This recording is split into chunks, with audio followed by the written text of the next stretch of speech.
ಎಲ್ಲರಿಗೂ ನಮಸ್ಕಾರ ಸ್ನೇಹಿತರೆ. ನಮ್ಮ ಬೇರುಗಳು ಕನ್ನಡ ಬಳಗದ ರಾಮಾಯಣ ಮಾಸಿಕ ಸಭೆಗೆ ಎಲ್ಲರಿಗೂ ಆದರದ ಸ್ವಾಗತ. ಇದು ನಮ್ಮ ಬಳಗದ 220ನೇ ಕನ್ನಡ ಸಭೆ. ಆ ಇದು ಈ ವರ್ಷದ ಕೊನೆಯ ರಾಮಾಯಣ ಸಭೆ ಕೂಡ ಹೌದು. ನಾವೀಗ ಅರಣ್ಯಕಾಂಡದಲ್ಲಿದ್ದೀವಿ. ಅರಣ್ಯಕಾಂಡದ 9ನೇ ಸಂಚಿಕೆ ಇವತ್ತು ನಡೀತಿದೆ. ಹಿಂದೆ 8 ಸಂಚಿಕೆಗಳು ಆಗಿವೆ. 8ನೇ ಸಂಚಿಕೆಯ ಸಾರಾಂಶವನ್ನ ಮೊದಲಿಗೆ ಕೇಳಿ ಬರೋಣ. ಈ ಸಾರಾಂಶವನ್ನ ಹೇಳಲಿಕ್ಕೆ ನಾನು ವೇದಿಕೆಗೆ ನರಸಿಂಹ ಪ್ರಸನ್ನ ಅವರನ್ನ ಆಹ್ವಾನಿಸ್ತೇನೆ. ಅವರಿಂದ ಸಾರಾಂಶ ಕೇಳಿ ಮುಂದೆ ನಾವು ಸಭೆಯನ್ನ ತೆಗೆದುಕೊಂಡು ಹೋಗೋಣ. ಸರ್, ವೇದಿಕೆ ನಿಮಗೆ. ಧನ್ಯವಾದಗಳು ಸೌಜನ್ಯ. ನಾವು ಹಿಂದಿನ ಸಂಚಿಕೆ 28ರಿಂದ 31 ಸರ್ಗಗಳವರೆಗೆ ಕಥೆಯನ್ನ ನೋಡಿದ್ವಿ. ಮುಖ್ಯವಾಗಿ ಅಲ್ಲಿ ನಾವು ಕಂಡಿದ್ದೇನಪ್ಪಾ ಅಂದ್ರೆ, ಈ ಖರ, ದೂಷಣ, ತ್ರಿಶಿರ ಇವರೆಲ್ಲ ರಾಮನ ಮೇಲೆ ಯುದ್ಧಕ್ಕೆ ಬಂದಿರ್ತಾರೆ. ಅಲ್ಲಿ ಯುದ್ಧದಲ್ಲಿ ಏನಾಗಿರುತ್ತೆ ಅಂದ್ರೆ, ದೂಷಣ, ತ್ರಿಶಿರ ಎಲ್ಲ ಹತರಾಗಿರ್ತಾರೆ. ಇವನಿಗೆ ಬಹಳ ಸಿಟ್ಟು ಬಂದಿರುತ್ತೆ. ಖರ ಯುದ್ಧಕ್ಕೆ ಬಂದಿರ್ತಾನೆ. ಅವನು ಯುದ್ಧಕ್ಕೆ ಬಹಳ ಶೂರ. ಅವನು ಯುದ್ಧಕ್ಕೆ ಬಂದಿರ್ತಾನೆ. ಅವನು ಯುದ್ಧದಲ್ಲಿ ಬಹಳ ಪಂಡಿತನಾಗಿರ್ತಾನೆ. ಜೊತೆಗೆ ಅವನು ರಾಮನ ಜೊತೆ ಘೋರ ಯುದ್ಧವನ್ನು ಮಾಡೋಕೆ ಸಿದ್ಧನಾಗಿ ಬಂದಿರ್ತಾನೆ. ಅವನು ಬಂದ ತಕ್ಷಣವೇ ಅವನು ರಾಮನ ಮೇಲೆ ಬಾಣಗಳ ಪ್ರಯೋಗವನ್ನು ಮಾಡ್ತಾನೆ. 7 ಬಾಣಗಳಿಂದ ಒಟ್ಟಿಗೆ ಪ್ರಯೋಗ ಮಾಡ್ತಾನೆ. ರಾಮನಿಗೆ ಅಂಗಾಂಗಗಳಿಗೆಲ್ಲ ಪೆಟ್ಟು ಬೀಳುತ್ತೆ. ಅವನು ರಾಮನು ಕೂಡ ಅವನ ಬಾಣಗಳಿಂದ ಗಾಯಗೊಂಡ್ತಾನೆ ರಾಮ. ನಂತರ ಅವನು ರಾಮನ ಒಂದು ಬಿಲ್ಲನ್ನು ಕೂಡ ಮುರಿದು ಹಾಕ್ತಾನೆ. ರಾಮ ಅವಾಗ ಅಗಸ್ತ್ಯ ಕೊಟ್ಟಿರ್ತಕ್ಕಂಥ ವೈಷ್ಣವ ಧನಸ್ಸನ್ನ ಹಿಡಿದು ಅವನು ಯುದ್ಧಕ್ಕೆ ಬರ್ತಾನೆ. ಯುದ್ಧಕ್ಕೆ ಬಂದವನು ಸ್ವಲ್ಪ ರಾಮ ಕೂಡ ಕ್ರೋಧದಿಂದನೇ ಬರ್ತಾನೆ. ಬಂದು ಒಟ್ಟಿಗೆ ಅವನು ಅನೇಕ ಬಾಣಗಳನ್ನ ಹೂಡಿ ಇವನ ಮೇಲೆ ಯುದ್ಧಕ್ಕೆ ಬಂದು ಖರನ ಧ್ವಜವನ್ನ, ಅವನ ರಥದ ಧ್ವಜವನ್ನ ಕತ್ತರಿಸ್ತಾನೆ. ನಂತರ ಅವನ ರಾಮನಿಗೆ ರಾಮ ಖರನ ಧ್ವಜವನ್ನ ಕತ್ತರಿಸ್ತಾನೆ. ಹಾಗೆ ಖರ ಕೂಡ ತನ್ನ ಪ್ರತ್ಯುತ್ತರವಾಗಿ ಬಾಣಗಳನ್ನು ಬಿಟ್ಟು ರಾಮನಿಗೆ ಕೂಡ ಪೆಟ್ಟು ಮಾಡ್ತಾನೆ. ರಾಮ ಒಟ್ಟು 6 ಬಾಣಗಳನ್ನ ಒಟ್ಟಿಗೆ ಸೇರಿಸಿ ಅವನ ಶಿರಸ್ಸಿಗೆ, ತೋಳಿಗೆ, ಎದೆಗೆ ಎಲ್ಲವನ್ನು, ಅವನ ಕುದುರೆ, ಸಾರಥಿ ಎಲ್ಲವನ್ನು ಕೊಂದು ಬಿಡ್ತಾನೆ. ಎಲ್ಲವನ್ನು ನಾಶ ಮಾಡ್ಬಿಡ್ತಾನೆ. ಕಡೆಗೆ ಅವನು ವಿರತನಾಗಿ ನೆಲದ ಮೇಲೆ ನಿಲ್ತಾನೆ ಖರ. ಅವನಿಗೆ ಹೇಗಾಗುತ್ತೆ ಅಂದ್ರೆ, ಅವನು ತನ್ನ ಗದೆಯನ್ನು ಹಿಡಿದು ನಿಲ್ತಾನೆ. ಅವನು ಗದಾಪಾಣಿಯಾಗಿ ಅವನು ರಾಮನ ಜೊತೆ ಯುದ್ಧಕ್ಕೆ ಸನ್ನಿಧನಾಗ್ತಾನೆ. ಆಗ ರಾಮನಿಗೆ ಸಿಟ್ಟು ಬಂದು ರಾಮ ಕೂಡ ಹೇಳ್ತಾನೆ, ನೀನು ಯಾಕೆ ಅನಿಷ್ಟ ಕಾರ್ಯಕ್ಕೆ ಬಂದಿದ್ಯಾ? ನೀನು ಬಂದಿರ್ತಕ್ಕಂಥದ್ದೇ ತಪ್ಪು. ಮೊದಲನೇದಾಗಿ ಇಲ್ಲಿರ್ತಕ್ಕಂಥ ಧರ್ಮಪಾರಾಯಣರಾದಂತ ನೀನು ಋಷಿಗಳನ್ನ ಕೊಂದು ನೀವುಗಳು ಮಾಡ್ತಾ ಇರೋ ಕೆಲಸವೇ ತಪ್ಪು. ಅದರಲ್ಲೂ ಈ ರೀತಿ ಯುದ್ಧಕ್ಕೆ ಬಂದು ಅನ್ಯವಾಗಿ ನಿನ್ನೆಲ್ಲಾ ರಾಕ್ಷಸರುಗಳನ್ನು ನೀನು ಕಳ್ಕೊಂಡಿದ್ಯಾ. ಇವತ್ತಿನ ದಿವಸ ಅವರ ಮನೆಯವರಿಗೆಲ್ಲ ದುಃಖ ತಂದಿರ್ತಕ್ಕಂಥವ್ನು ನೀನು. ಹೀಗೆ ಧರ್ಮ ನಿರತರಾಗಿರ್ತಕ್ಕಂಥವ್ರನ್ನೆಲ್ಲ ಕೊಂದು ನೀನಿಲ್ಲಿ ಮಾಡ್ತಾ ಇರೋದು ಬಹಳ ಘೋರವಾದ ಪಾಪ ಅಂತ ಹೇಳಿ ಅವನು ಖರನಿಗೆ ಬೈತಾನೆ. ಆಗ ಖರನಿಗೂ ಸಿಟ್ಟು ಬರುತ್ತೆ.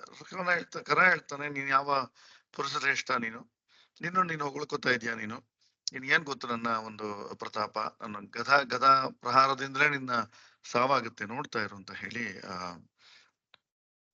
ಗದೆಯನ್ನು ಅವನು ಪ್ರಯೋಗ ಮಾಡ್ತಾನೆ. ಆ ಗದೆ ಬಹಳ ಜೋರಾಗಿ ಬರುತ್ತೆ. ಅದು ಪರ್ವತಗಳನ್ನೆಲ್ಲ ಕತ್ತರಿಸ್ತಾ ಇರ್ತಾರ, ಒಂದ್ ರೀತಿ ಗಿಡಗಳು, ಮರಗಳನ್ನೆಲ್ಲ ಕತ್ತರಿಸ್ತಾ ವೇಗವಾಗಿ ಬರ್ತಾ ಇರುತ್ತೆ. ರಾಮ ಅದನ್ನ ತನ್ನ ಬಾಣಗಳಿಂದ ಪ್ರಯೋಗ ಮಾಡಿ ಗದೆಯನ್ನು ತುಂಡರಿಸ್ಬಿಡ್ತಾನೆ. ಈಗ ಅದನ್ನು ಕೂಡ ಅವನು ಕಳೆದುಕೊಂಡು ಅವನು ಒಬ್ಬನೇ ಅಲ್ಲಿ ನಿಲ್ಬೇಕಾದ ಪರಿಸ್ಥಿತಿ ಬರುತ್ತೆ. ಅಲ್ಲಿ ಅವನಿಗೆ ಅದು ಸಿಟ್ಟಿರುತ್ತೆ. ಅವನು ಹೇಳ್ತಾನೆ, ಇಲ್ಲ ನೋಡು, ಇದು ರಾಕ್ಷಸರ ಸಾವಿಗೆ ನಾನು ಪ್ರತಿಕಾರಕ್ಕೆ ನಾನು ಬಂದಿರೋದು ನಾನು. ಸೊ ಹಾಗಾಗಿ ನಾನು ನಿನ್ನ ಕೊಲ್ತೀನಿ ಅಂತ ಅವನು ಹೇಳ್ತಾನೆ. ಹಾಗೆ ಅವನು ರಾಮನ ಮೇಲೆ ಪ್ರಹಾರಕ್ಕೆ ಕೂಡ ಹಾಗೆ ಬರ್ತಾನೆ.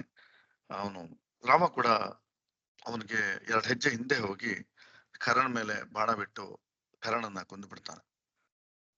ಅವನು ಎಲ್ಲ ದುಃಖಿತರಾಗ್ತಾರೆ. ಜೊತೆಗೆ ಇಲ್ಲಿ ಋಷಿಗಳಿಗೆಲ್ಲ ಸಂತೋಷ ಆಗುತ್ತೆ. ಸೀತೆ ಬಹಳ ಸಂತೋಷ ಪಡ್ತಾಳೆ. ಎಲ್ರಿಗೂ ಸಂತೋಷ ಆಗೋದೇನಪ್ಪಾ ಅಂದ್ರೆ, 14,000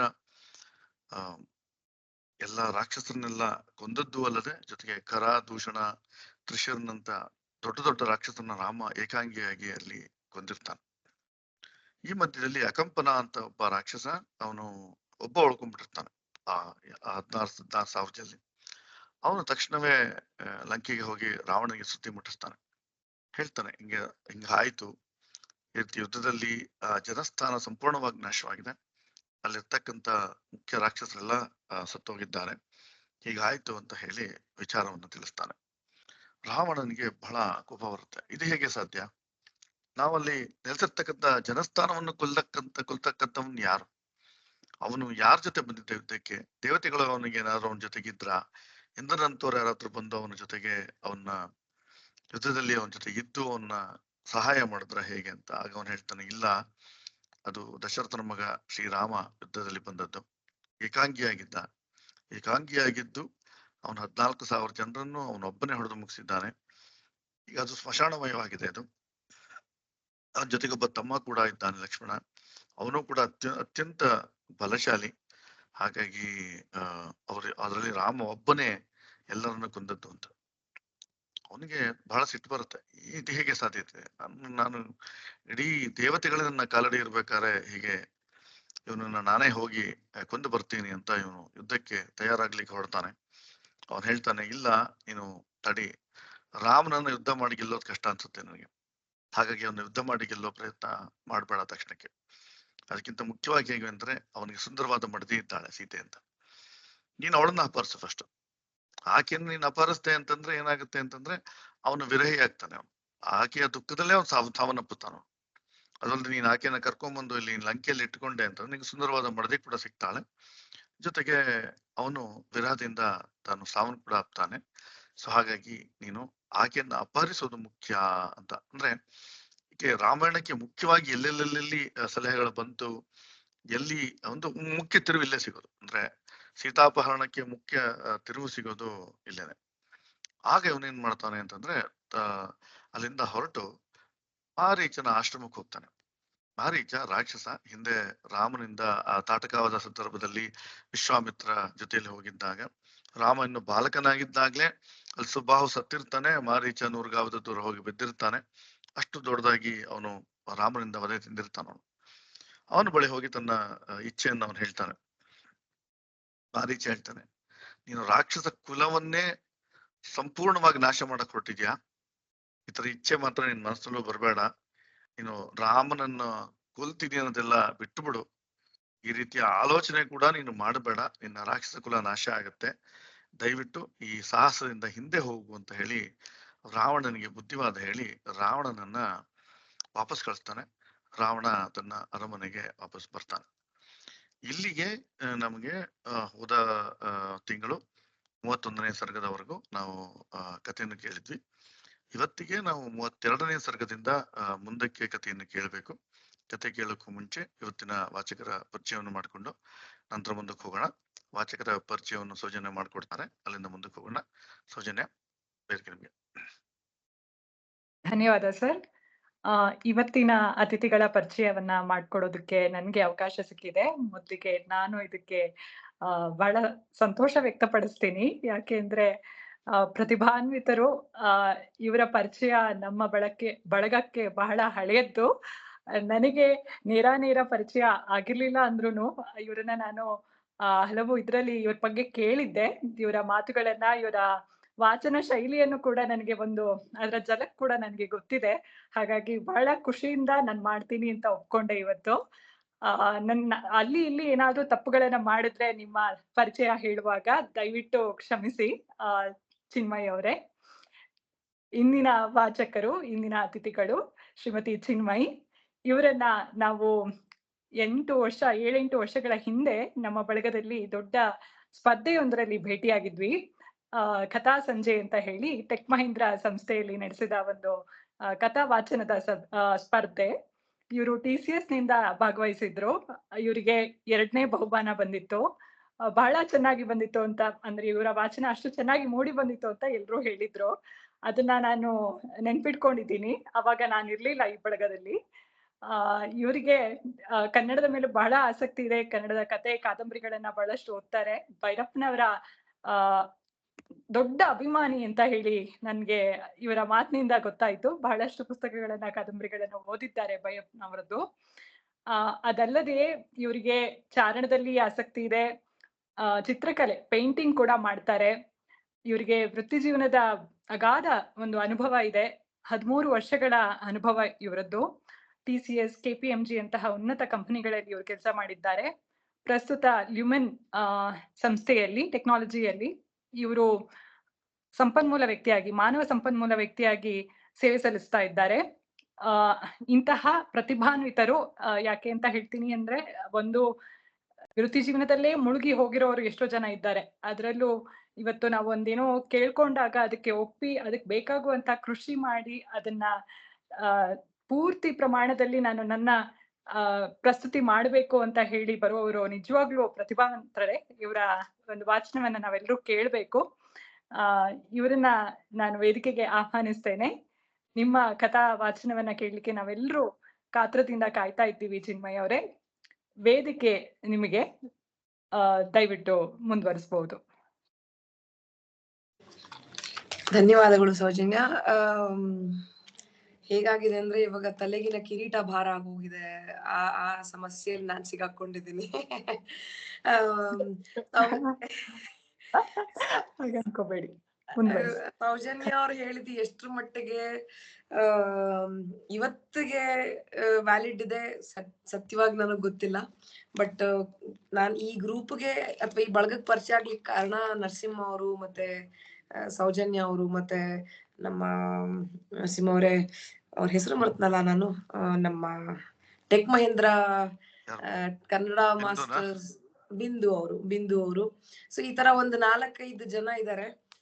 ನೀವ್ ಎಲ್ಲಿ ತಪ್ಪಿಸ್ಕೊಂಡ್ ಹೋದ್ರು ಬಿಡ್ದಲೆ ಹುಡ್ಕೊಂಬಂದು ಎಳ್ಕೊಂಡ್ ಬರೋ ಶಕ್ತಿ ಇವ್ರಿಗಿದೆ, ಆಯ್ತಾ. ಇವ್ರಿಗೆ ನಿಮ್ಗೆ US ಅಲ್ಲಿ ಒಂದು ಕಾನ್ಸೆಪ್ಟ್ ಇದೆ, ಗೊತ್ತಿರ್ಬೋದು, ಬೌಂಟಿ ಹಂಟರ್ಸ್ ಅಂತ ಕರೀತಾರೆ. ಸೊ ಇವ್ರು ನಮ್ಮ ಕನ್ನಡ ಬಳಗದ ಬೌಂಟಿ ಹಂಟರ್ಸ್. ಇವ್ರಿಗೆ ನೀವು ಎಲ್ಲ ಔತ್ಕೊಂಡಿರಿ, ನಿಮ್ಮನ್ನ ಬಿಡದಲೆ ಎಳ್ಕೊಂಡ್ ಬಂದು ಬಳಗಕ್ಕೆ ವಾಪಸ್ ಸೇರ್ಸ್ಕೊಳ್ಳೋಂತ ಶಕ್ತಿ ಈ ಇಷ್ಟು ಜನಕ್ಕೆ ಇದೆ ಅಂತ ನಾನ್ ನಂಬ್ತೀನಿ. ಸೊ ಇವಂದು ನನ್ ಟಚ್ ಬಿಟ್ಟು ಹೋಗಿ ನನ್ ಬೇರೆ ಎಲ್ಲೋ ಕಳೆದೋಗಿದ್ರು ಕೂಡ ಇವತ್ ಪ್ಯೂರ್ಲಿ ವಾಪಸ್ ಕರ್ಕೊಂಡ್ ಬಂದು ಕೂರ್ಸಿರೋದಕ್ಕೆ ಕಾರಣ ನರಸಿಂಹ ಅವರು. ತುಂಬಾ ಧನ್ಯವಾದಗಳು ನರಸಿಂಹ ಅವರೇ. ಬಿಕಾಸ್ ಎಲ್ಲೋ ಒಂದ್ ಕಡೆ ಸೌಜನ್ಯ ಅವ್ರು ಹೇಳ್ದಂಗೆ ನಾವು ನಮ್ದೇ ಜೀವನದಲ್ಲಿ ಮುಳುಗೋದಾಗ ನಮ್ಮ ಶಕ್ತಿಗಳನ್ನ ನಾವು ಮರ್ತು ಹೋಗಿರ್ತೀವಿ ಎಷ್ಟೊಂದ್ಸಲ. ಅದನ್ನ ವಾಪಸ್ ಇವತ್ತು ನನಗೆ ಆ ಖುಷಿ ತಂದು ಕೊಟ್ಟಿದ್ದು ನರಸಿಂಹ ಅವ್ರ ಕಾರಣ. ಖಂಡಿತವಾಗ್ಲೂ ಧನ್ಯವಾದಗಳು ಅದಕ್ಕೋಸ್ಕರ. ಇವತ್ತಿನ ನನಗೆ ಕೊಟ್ಟಿರುವಂತಹ ಮನೆ ಕೆಲಸ ಅಥವಾ ಹೋಮ್ ವರ್ಕ್ ಅಂತ ಏನ್ ಹೇಳಿದ್ರೆ 32ರಿಂದ 35 ಸರ್ಗದ ಬಗ್ಗೆ ಓದಿ ಕತೆ ಹೇಳ್ಬೇಕು ಅನ್ನೋಂಥದ್ದು. ರಾಮಾಯಣದ ಕತೆ ಗೊತ್ತಿದ್ರು ಕೂಡ ಇಷ್ಟು ವಿಸ್ತಾರವಾಗಿ ನಾನು ಎಂದೂ ಓದಿಲ್ಲ ರಾಮಾಯಣದ ಕಥೆಯನ್ನ.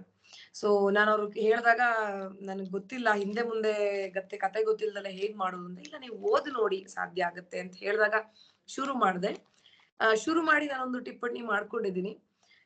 ಮೊದಲನೇದಾಗಿ ನನ್ ಗಂಟ್ಲು ಸುಮಾರಾಗಿದೆ, ಅದಕ್ಕೋಸ್ಕರ ದಯವಿಟ್ಟು ಕ್ಷಮಿಸಿ.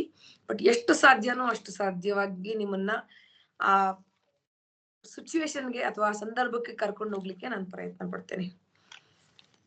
ಓಕೆ, ಸರ್ಗ 32. ನರಸಿಂಹ ಅವ್ರು ಹೇಳ್ದಂಗೆ ಕತೆ 14,000 ಜನ ರಾಕ್ಷಸರ ಮಾರಣ ಹೋಮದಲ್ಲಿ ಸರ್ಗ 32 ಶುರುವಾಗತ್ತೆ. ರಾಮ ಒಬ್ಬಂಟಿಯಾಗಿ ನಿಂತು 14,000 ಜನ ರಾಕ್ಷಸರು ಜೊತೆಗೆ ವೀರಾದಿ ವೀರರಾದಂತಹ ರಾಕ್ಷಸರನ್ನ ಅದ್ರಲ್ಲಿ ಹೊಡೆದು ಹಾಕಿದ್ದಾನೆ. ಅಲ್ಲಿ ಒಂಥರ ಸ್ಮಶಾನದ ವಾತಾವರಣ. ಎಲ್ಲಿ ನೋಡಿದ್ರು ರಾಕ್ಷಸರ ದೇಹ, ರಕ್ತ, ಮಾಂಸ ಪೂರ್ತಿಯಾಗಿ ಹರಡಿದೆ. ಶೂರ್ಪಣಖಿ ಇದನ್ನು ನೋಡಿ ದಿಗ್ಭ್ರಾಂತಳಾಗಿದ್ದಾಳೆ. ಹೆಂಗ್ ಸಾಧ್ಯ? 14,000 ಜನ ವೀರರನ್ನ ಒಬ್ಬ ರಾಮ ಹೆಂಗ್ ಹೊಡೆದಾಕ್ಲಿಕ್ಕೆ ಸಾಧ್ಯ? ಇದೆಲ್ಲಾನು ಸಾಧ್ಯನ? ಆಕೆಗೆ ನಂಬಲಿಕ್ಕೆ ಆಗ್ತಾ ಇಲ್ಲ ಅವಳ ಕಣ್ಣೆದುರುಗಡೆ ಏನ್ ನಡೀತಿದೆ ಅಥವಾ ನಡೆದಿದೆ ಅನ್ನೋದನ್ನ. ಇದನ್ನೆಲ್ಲ ನೋಡಿ ಒಂದ್ ಮೊಮೆಂಟ್ಗೆ ದುಃಖ, ಆರ್ತನಾದ, ಭಯ ಎಲ್ಲದ್ರ ಮಧ್ಯೆ ಶೂರ್ಪಣಖಿ ಒಂದ್ಸಲ ಜೋರಾಗಿ ಕೂಗ್ತಾಳೆ, ರಾಮ ಯಾರು? ಹಾಗಾದ್ರೆ ಅವನ ಶಕ್ತಿ ಏನಿರ್ಬೋದು? ಅವನ ಆಯುಧನಾದ್ರೂ ಏನು? ಇದೆಲ್ಲ ಹೇಗ್ ಸಾಧ್ಯ? ಇದನ್ನ ನನಗಾಗಿರುವಂತ ಅನುಭವನ ಮೊದಲು ಹೋಗಿ ನನ್ನ ಅಣ್ಣನಿಗೆ ಹೇಳಲೇಬೇಕು ಅಂತ ಲಂಕೆ ಹತ್ರ ಓಡ್ತಾಳೆ. ಇತ್ತ ರಾವಣ ಲಂಕೆಯಲ್ಲಿ ಚಿನ್ನದ ಗಟ್ಟಿಗಳಿಂದ ಕಟ್ಟಿರುವಂತಹ ವೇದಿಕೆ, ಅದ್ರ ಮೇಲೆ ರತ್ನ ಖಚಿತವಾದಂತ ಸಿಂಹಾಸನ, ವಜ್ರ, ವೈಡೂರ್ಯ, ಮುತ್ತು, ರತ್ನ, ಪ್ರಪಂಚದ ಲೌಕಿಕ ವಸ್ತುಗಳು, ಹೊಳೆಯುವಂತ ವಸ್ತುಗಳು ಎಲ್ಲದನ್ನು ಸೇರಿಸಿ ಮಾಡಿರುವಂತಹ ಒಂದು ಸಿಂಹಾಸನ. ಅದ್ರ ಮೇಲೆ ಅಪರಂಜಿಯ ಕರ್ಣಕುಂಡಲಗಳನ್ನಿಟ್ಟು ಅದನ್ನ ತೊಟ್ಟು ಕೂತಿದ್ದಾನೆ ರಾವಣ. ನಾವೆಲ್ಲರೂ ಕಂಡಿರುವಂತಹ ರಾವಣ ಕ್ರೂರಿ, ಕಪ್ಪಗಿದ್ದ, ದಪ್ಪಗಿದ್ದ, ವಿಕಾರವಾಗಿದ್ದ. ಇಲ್ಲ, ರಾವಣ ಸುಂದರವಾಗಿದ್ದ, ಅಜಾನುಬಾಹುವಾಗಿದ್ದ. ಆತನಿಗೆ ಹೆಸರೇ ದಶಾನನ. ಅಜಾನುಬಾಹು, ದೊಡ್ಡ ತೋಳುಗಳು, 10 ತಲೆಗಳು, ಶುಭ್ರವಾದ ಹಲ್ಲುಗಳು, ಲಕ್ಷಣವಾಗಿರುವಂತಹ ಮುಖ ಮಾಯ ರಾವಣನದ್ದು. ಅದಲ್ಲದೆ ಅವನ ಮಂತ್ರಿ ಮಂಡಲ ಜೊತೆ ಅವನು ಕುತ್ಕೊಂಡು ಸಭೆ ನಡೆಸ್ತಾ ಇರ್ಬೇಕಾದ್ರೆ ಯಾವ ದೇವೇಂದ್ರನಿಗಿಂತ ಅವನೇನು ಕಮ್ಮಿ ಕಾಣಿಸ್ತಾ ಇರ್ಲಿಲ್ಲ ಅಲ್ಲಿ. ಅಗ್ನಿಗಿರುವಂತಹ ಪ್ರಶಾಂತವಾದ ತೇಜಸ್ಸು ರಾವಣನ ಮುಖದ ಮೇಲಿತ್ತು. ಆ ರಾವಣ ವೀರಾವೇಶದಿಂದ ಓಡಾಡಿದ್ದಾನೆ ದೇವತೆಗಳ ಜೊತೆ ಅನ್ಲಿಕ್ಕೆ ಅಲ್ಲಿ ಬಹಳಷ್ಟು ಕುರುಹುಗಳು ಕಾಣ್ತಾ ಇತ್ತು. ಮೊದಲನೇ ಕುರುಹು ಏನಿರ್ಬೋದಪ್ಪ ಅಂತಂದ್ರೆ, ಇಂದ್ರನ ಐರಾವತ ರಾವಣನ ಎದೆಗೆ ತಿವಿದು ಮಾಡಿರುವಂತಹ ಗಾಯ ಒಬ್ಬ ವೀರ ಯೋಧನ ಮೈ ಮೇಲೆ ಹೇಗೆ ಒಂದು ಆಭರಣದಂತೆ ಕಂಗೊಳಿಸ್ಬೇಕೋ ಹಾಗೆ ಕಂಗೊಳಿಸ್ತಾ ಇತ್ತು. ಅಷ್ಟೇ ಅಲ್ಲ, ಅವನ ಮುಖ, ಕೈಕಾಲು, ಅಂಗಾಂಗಗಳೆಲ್ಲ ಮೇಲೆಲ್ಲವೂ ವೀರಾವೇಶದಿಂದ ಯುದ್ಧದಲ್ಲಿ ಹೋರಾಡಿ ಪಡೆದ ಪೆಟ್ಟುಗಳು ಅವನು ಎಂಥ ಪರಾಕ್ರಮಿ ಅನ್ನೋದನ್ನ ಸಾರಿ ಸಾರಿ ಹೇಳ್ತಾ ಇತ್ತು.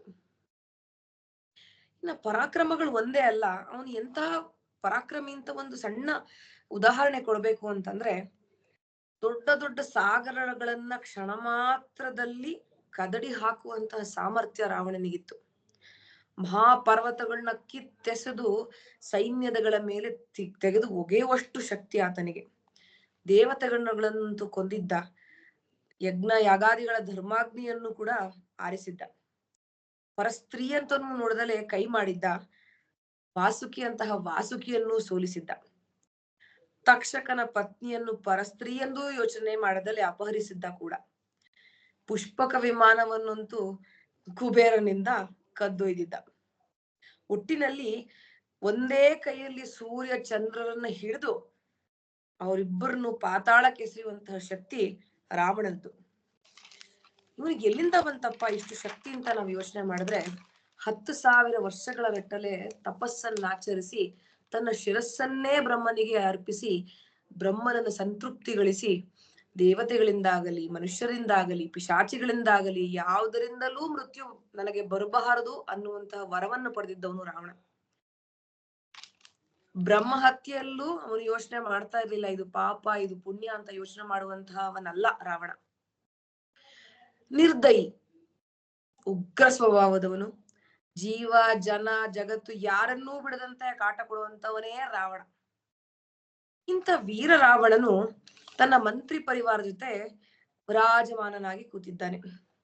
ದಿವ್ಯ ವಸ್ತ್ರಗಳನ್ನು ಹುಟ್ಟಿದ್ದಾನೆ, ಅಪರಂಜಿಯ ಕರ್ಣಕುಂಡಗಳನ್ನು ತೊಟ್ಟಿದ್ದಾನೆ, ದಿವ್ಯ ಪುಷ್ಪಗಳನ್ನು ಮಾಲೆಗಳನ್ನಾಗಿ ಧರಿಸಿದ್ದಾನೆ.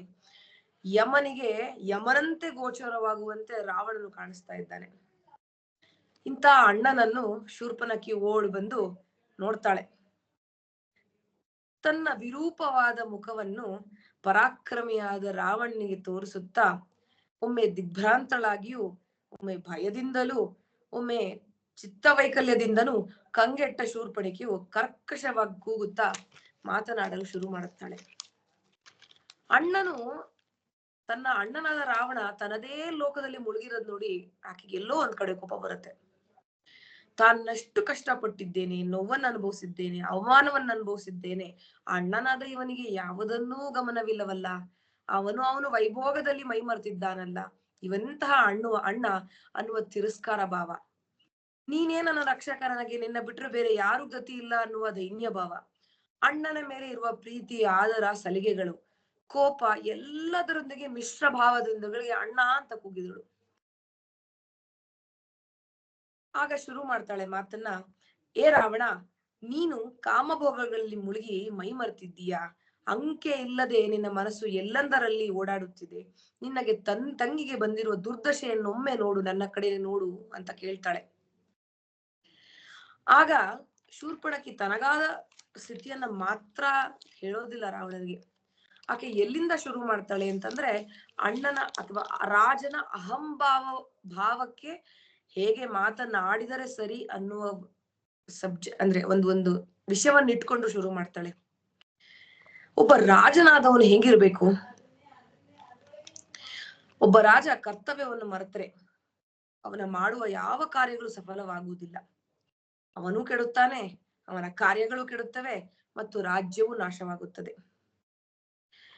ಯಾರು ಗೂಢಾಚಾರವನ್ನು ನೇಮಿಸುವುದಿಲ್ಲವೋ, ಯಾರು ಪ್ರಜೆಗಳಿಗೆ ದರ್ಶನ ನೀಡುವುದಿಲ್ಲವೋ, ಯಾರು ಕಂಡವರ ಮಾತಿಗೆ ಕಟ್ಟು ಬೀಳುತ್ತಾರೋ, ಯಾರು ಪರಾವಲಂಬಿಗಳಾಗಿರುತ್ತಾರೋ, ಯಾರಿಗೆ ಸ್ವಬುದ್ಧಿ ಇಲ್ಲವೋ, ಯಾರು ರಾಜ್ಯಪಾಲನೆಗೆ ಗಮನ ಕೊಡುವುದಿಲ್ಲವೋ ಅಂತಹವರನ್ನು ಪ್ರಜೆಗಳು ದೂರವಿಡುತ್ತಾರೆ ಅಂತ ಶೂರ್ಪಣಿಕೆ ಹೇಳ್ತಾಳೆ. ಈಕೆ ಯಾಕೆ ಗೂಢಾಚಾರರ ಬಗ್ಗೆ ಇಷ್ಟೊಂದು ಸ್ಪೆಸಿಫಿಕ್ ಆಗಿ ಹೇಳ್ತಾಳೆ ಅನ್ನೋದಾದ್ರೆ, ಆಕೆ ಒಂದ್ ಕಡೆ ಹೇಳ್ತಾಳೆ, ಗೂಢಾಚಾರರು ರಾಜನಿಗೆ ಕಣ್ಣುಗಳಿದ್ದಂತೆ, ಚಕ್ಷುಗಳಿದ್ದಂತೆ. ಅಂದ್ರೆ ಒಬ್ಬ ರಾಜನಿಗೆ ತನ್ನ ಸುತ್ತಮುತ್ತಲು, ತನ್ನ ರಾಜ್ಯದಲ್ಲಿ, ತನ್ನ ಸುತ್ತಮುತ್ತಲು ನೆರೆ ರಾಜ್ಯಗಳಲ್ಲಿ ಏನ್ ನಡೀತಾ ಇದೆ ಅನ್ನೋ ವಿದ್ಯಮಾನ ಒಬ್ಬ ರಾಜ್ಯನಿಗೆ ರಾಜ್ಯವಾಳ್ಲಿಕ್ಕೆ ಎಷ್ಟು ಮುಖ್ಯ ಅನ್ನೋದ್ರ ಬಗ್ಗೆ ಶೂರ್ಪಣಖಿ ಇದ್ರಲ್ಲಿ ಹೇಳ್ತಾಳೆ. ಒಬ್ಬ ವ್ಯಕ್ತಿಗೆ ತನ್ನ ಸುತ್ತಮುತ್ತಲು ಏನ್ ನಡೀತಿದೆ ಅಂತಾನೆ ಗೊತ್ತಾಗ್ದಲೇ ಇದ್ದಾಗ ಆತ ಏನ್ ರಾಜ್ಯ ಆಳ್ತಾನೆ ಅನ್ನುವಂತಹ ಒಂದು ಪ್ರಶ್ನೆನ ರಾಜನ ಅಹಂಭಾವಕ್ಕೆ ಇಡ್ತಾಳೆ. ನೀನ್ ಯಾವ ಸೀಮೆ ರಾಜನಯ್ಯ, ನಿನಗೇನೂ ಗೊತ್ತಿಲ್ವಲ್ಲ, ರಾಜನೀಯತೆಯ ಬಗ್ಗೆ ನೀನ್ ಏನೂ ಮಾಡ್ತಾ ಇಲ್ಲ, ಗೂಢಚಾರರಿಲ್ಲ, 14,000 ಜನ ನಿನ್ನ ಬಂಧು ಬಾಂಧವರು ರಾಕ್ಷಸರು ಸತ್ ಹೋಗಿದ್ದಾರೆ, ನಿನಗೆ ಅದ್ರ ಬಗ್ಗೆ ಕಿಂಚಿತ್ತು ಸುಳಿವಿಲ್ಲ, ನೀನ್ ಏನ್ ಮಾಡ್ತಾ ಇದ್ಯಾ ಅಂತ ಹೇಳ್ತಾಳೆ. ಅಷ್ಟಕ್ಕೆ ಸುಮ್ನಾಗ್ಲಿಲ್ಲ, ತನ್ನ ಪ್ರಜೆಗಳ ಬಗ್ಗೆ ಕರ್ತವ್ಯಕ್ಕೆ ರಾಜನಾಗಿ ಒಬ್ಬ ವ್ಯಕ್ತಿ ಏನ್ ಮಾಡ್ಬೇಕು ಅಂತ ಕೂಡ, ಯಾರೇನ್ ಮಾಡಬಾರ್ದು ಅಂತ ಹೆಂಗ್ ಹೇಳ್ತಾಳೋ ಹಂಗೆ ಏನೇನ್ ಮಾಡ್ಬೇಕು ಅಂತ ಕೂಡ ಹೇಳ್ತಾಳೆ. ರಾಜನಿಗೆ ಎಲ್ಲಾ ವಿಷಯಗಳು ತಿಳಿಬೇಕು, ಗೂಢಾಚಾರರು ಗೊತ್ತಿರ್ಬೇಕು, ಅವ್ರು ತಂದಿರುವಂತ ವಿಷಯಗಳು, ಅದರಿಂದ ತನಗೆ, ತನ್ನ ರಾಜ್ಯಕ್ಕೆ ಏನಾಗುತ್ತೆ ಏನಾಗೋದಿಲ್ಲ ಅನ್ನುವಂತಹ ಒಂದು ಗಮನ ರಾಜನಿಗೆ ಇರ್ಬೇಕು ಅಂತ ಹೇಳ್ತಾಳೆ. ಬರೀ ಮಂತ್ರಿ ಪಾರಿವಾರನ್ ಕಟ್ಕೊಂಡು ಲೋಕದ ಭೋಗಾಸಕ್ತಿಗಳಲ್ಲಿ ನೀನ್ ಮುಳುಗೋಗಿದ್ಯಲ್ಲ, ನೀನ್ ಯಾವ ಸೀಮೆ ರಾಜ್ಯ ನಡೆಸ್ತಾ ಇದೀಯಾ ಅನ್ನೋದನ್ನ ಕೂಡ ಕೇಳ್ತಾಳೆ.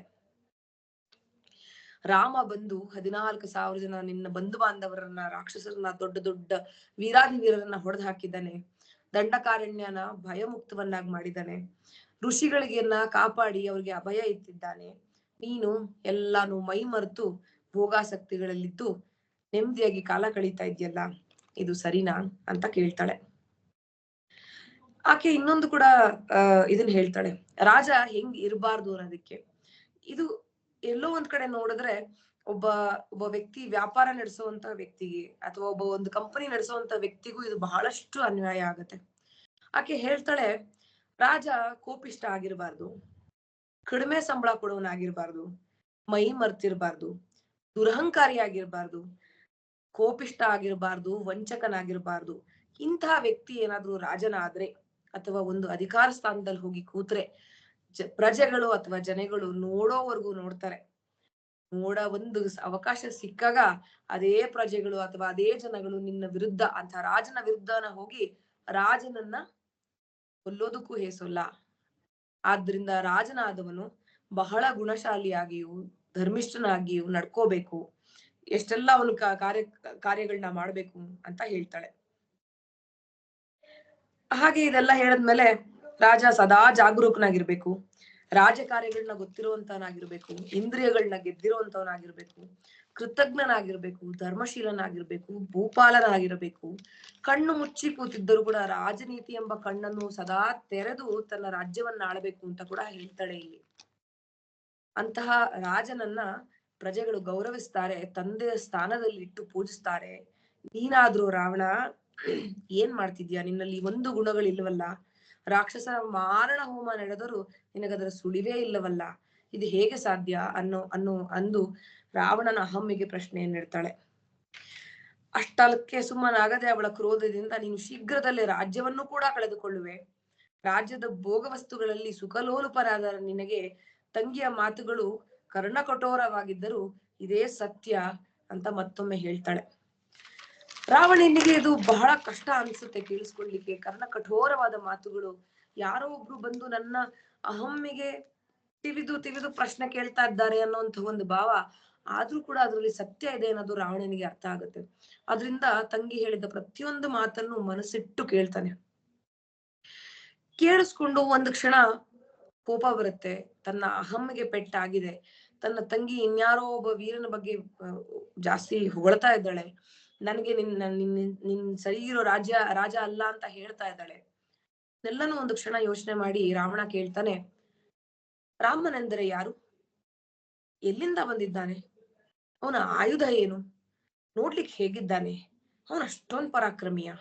ಹೇಗೆ ಸಾಧ್ಯ? 14,000 ಜನ ರಾಕ್ಷಸರನ್ನ ಹೊಡೆದುರುಳಿಸೋದು ಅಂದ್ರೆ ಸಾಮಾನ್ಯನ? ಹೇಗೆ ಸಾಧ್ಯ? ದಂಡಕಾರಣ್ಯಕ್ಕೆ ಯಾಕೆ ಬಂದಿದ್ದಾನೆ? ಅಷ್ಟು ದುರ್ಗಮವಾದ ಕಾಡದು, ಅದಕ್ಕೆ ಯಾಕೆ ಬಂದಿದ್ದಾನೆ ಅವನು ಅಂತ ಒಂದಾದ್ಮೇಲೆ ಒಂದು ಪ್ರಶ್ನೆಗಳ ಮಳೆ ಸುರಿಸ್ತಾರೆ. ಅದಕ್ಕೆ ಶೂರ್ಪಣಖಿ ಎಲ್ಲ ಉತ್ತರಗಳನ್ನ ಸಿದ್ಧ ಮಾಡಿಟ್ಕೊಂಡವಳ ಹಾಗೆ ಒಂದೊಂದಾಗಿ ಉತ್ತರ ಹೇಳಲಿಕ್ಕೆ ಶುರು ಮಾಡ್ತಾಳೆ.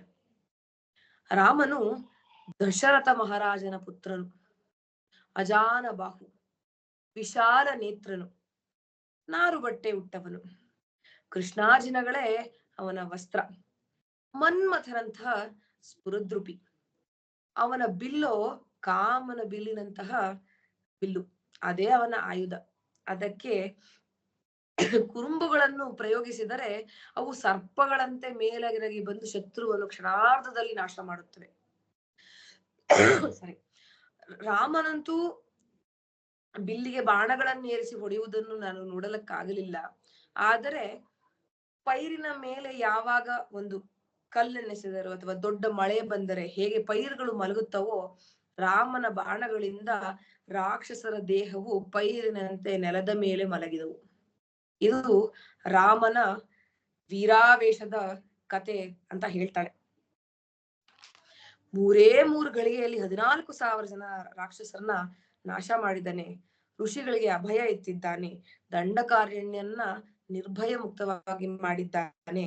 ಇದು ಅವನ ಪರಾಕ್ರಮ, ಅವನು ಮಹಾತ್ಮ ಅಂತ ಹೇಳ್ತಾಳೆ. ಅದಕ್ ಮುಂದೆ ಸೇರಿಸಿ ಹೇಳ್ತಾಳೆ, ನನ್ನೊಬ್ಬನನ್ನು ಮಾತ್ರ ಕೊಲ್ಲಿಲ್ಲ ರಾಮ. ಯಾಕೆಂದ್ರೆ ರಾಮ ಮರ್ಯಾದಾ ಪುರುಷೋತ್ತಮ. ಸ್ತ್ರೀ ಹತ್ಯೆಯ ಪಾಪ ಅವನು ತಗೊಳ್ಳಿಕ್ಕೆ ಸಿದ್ಧನಿರ್ಲಿಲ್ಲ. ಹಂಗಾಗಿ ನನ್ನ ಬರೀ ವಿರೂಪ ಮಾಡಿ ಕಳಿಸಿದ್ದಾನೆ, ಆದ್ರೆ ಸ್ತ್ರೀ ಹತ್ಯೆಯನ್ನ ಮಾಡಲಿಲ್ಲ ಅಂತ ಕೂಡ ಹೇಳ್ತಾಳೆ. ಮುಂದುವರೆದು ರಾಮನ ಜೊತೆಗೊಬ್ಬ ಬಂಟ ಇದ್ದಾನೆ, ಅವನೇ ಅವನ ತಮ್ಮ ಲಕ್ಷ್ಮಣ. ರಾಮನಷ್ಟೇ ಪರಾಕ್ರಮಿ, ಆದ್ರೆ ರಾಮನ ಪರಮ ಭಕ್ತ, ರಾಮನ ಬಂಟ, ಅನುರಕ್ತ ಅವನು. ಆದ್ರೆ ರಾಮನಿಗಿರುವಷ್ಟು ತಾಳ್ಮೆ ಲಕ್ಷ್ಮಣನಿಗಿಲ್ಲ. ರಾಮ ತಾಳ್ಮೆಯಿಂದ ವ್ಯವಹರಿಸಿದರೆ ಲಕ್ಷ್ಮಣ ಶತ್ರುವನ್ನು ಮೆಟ್ಟಿ ನಿಲ್ಲಲು ಯಾವಾಗಲೂ ಮುಂದಾಗಿರ್ತಾನೆ. ಬಹಳ ಪರಾಕ್ರಮಿ, ಬುದ್ಧಿವಂತ, ಬಲಶಾಲಿ ಅಂತ ಲಕ್ಷ್ಮಣನ ಬಗ್ಗೆನೂ ವಿವರಣೆ ಕೊಡ್ತಾಳೆ. ಮುಂದೆ ಬರ್ತಾ ನರಸಿಂಹ ಅವ್ರು ಹೇಳಿದ ಹಾಗೆ ತಿರುವುಗಳು ಬೇಕಲ್ಲ, ಅಲ್ಲಲ್ಲೇ ರಾಮಾಯಣ ಆಗ್ಲಿಕ್ಕೆ ತಿರುವುಗಳು ಬೇಕು ಅಂತಂದಾಗ ಮುಂದುವರೆದ ಭಾಗ ಸೀತಾಮಾತೆಯ ಬಗ್ಗೆ ಶುರು ಮಾಡ್ತಾಳೆ. ರಾಮನಿಗೆ ಪ್ರೀತಿ ಪಾತ್ರಳಾಗಿರುವಂತಹ ಒಬ್ಳು ಹೆಂಡತಿ ಧರ್ಮಪತ್ನಿ ಇದ್ದಾಳೆ.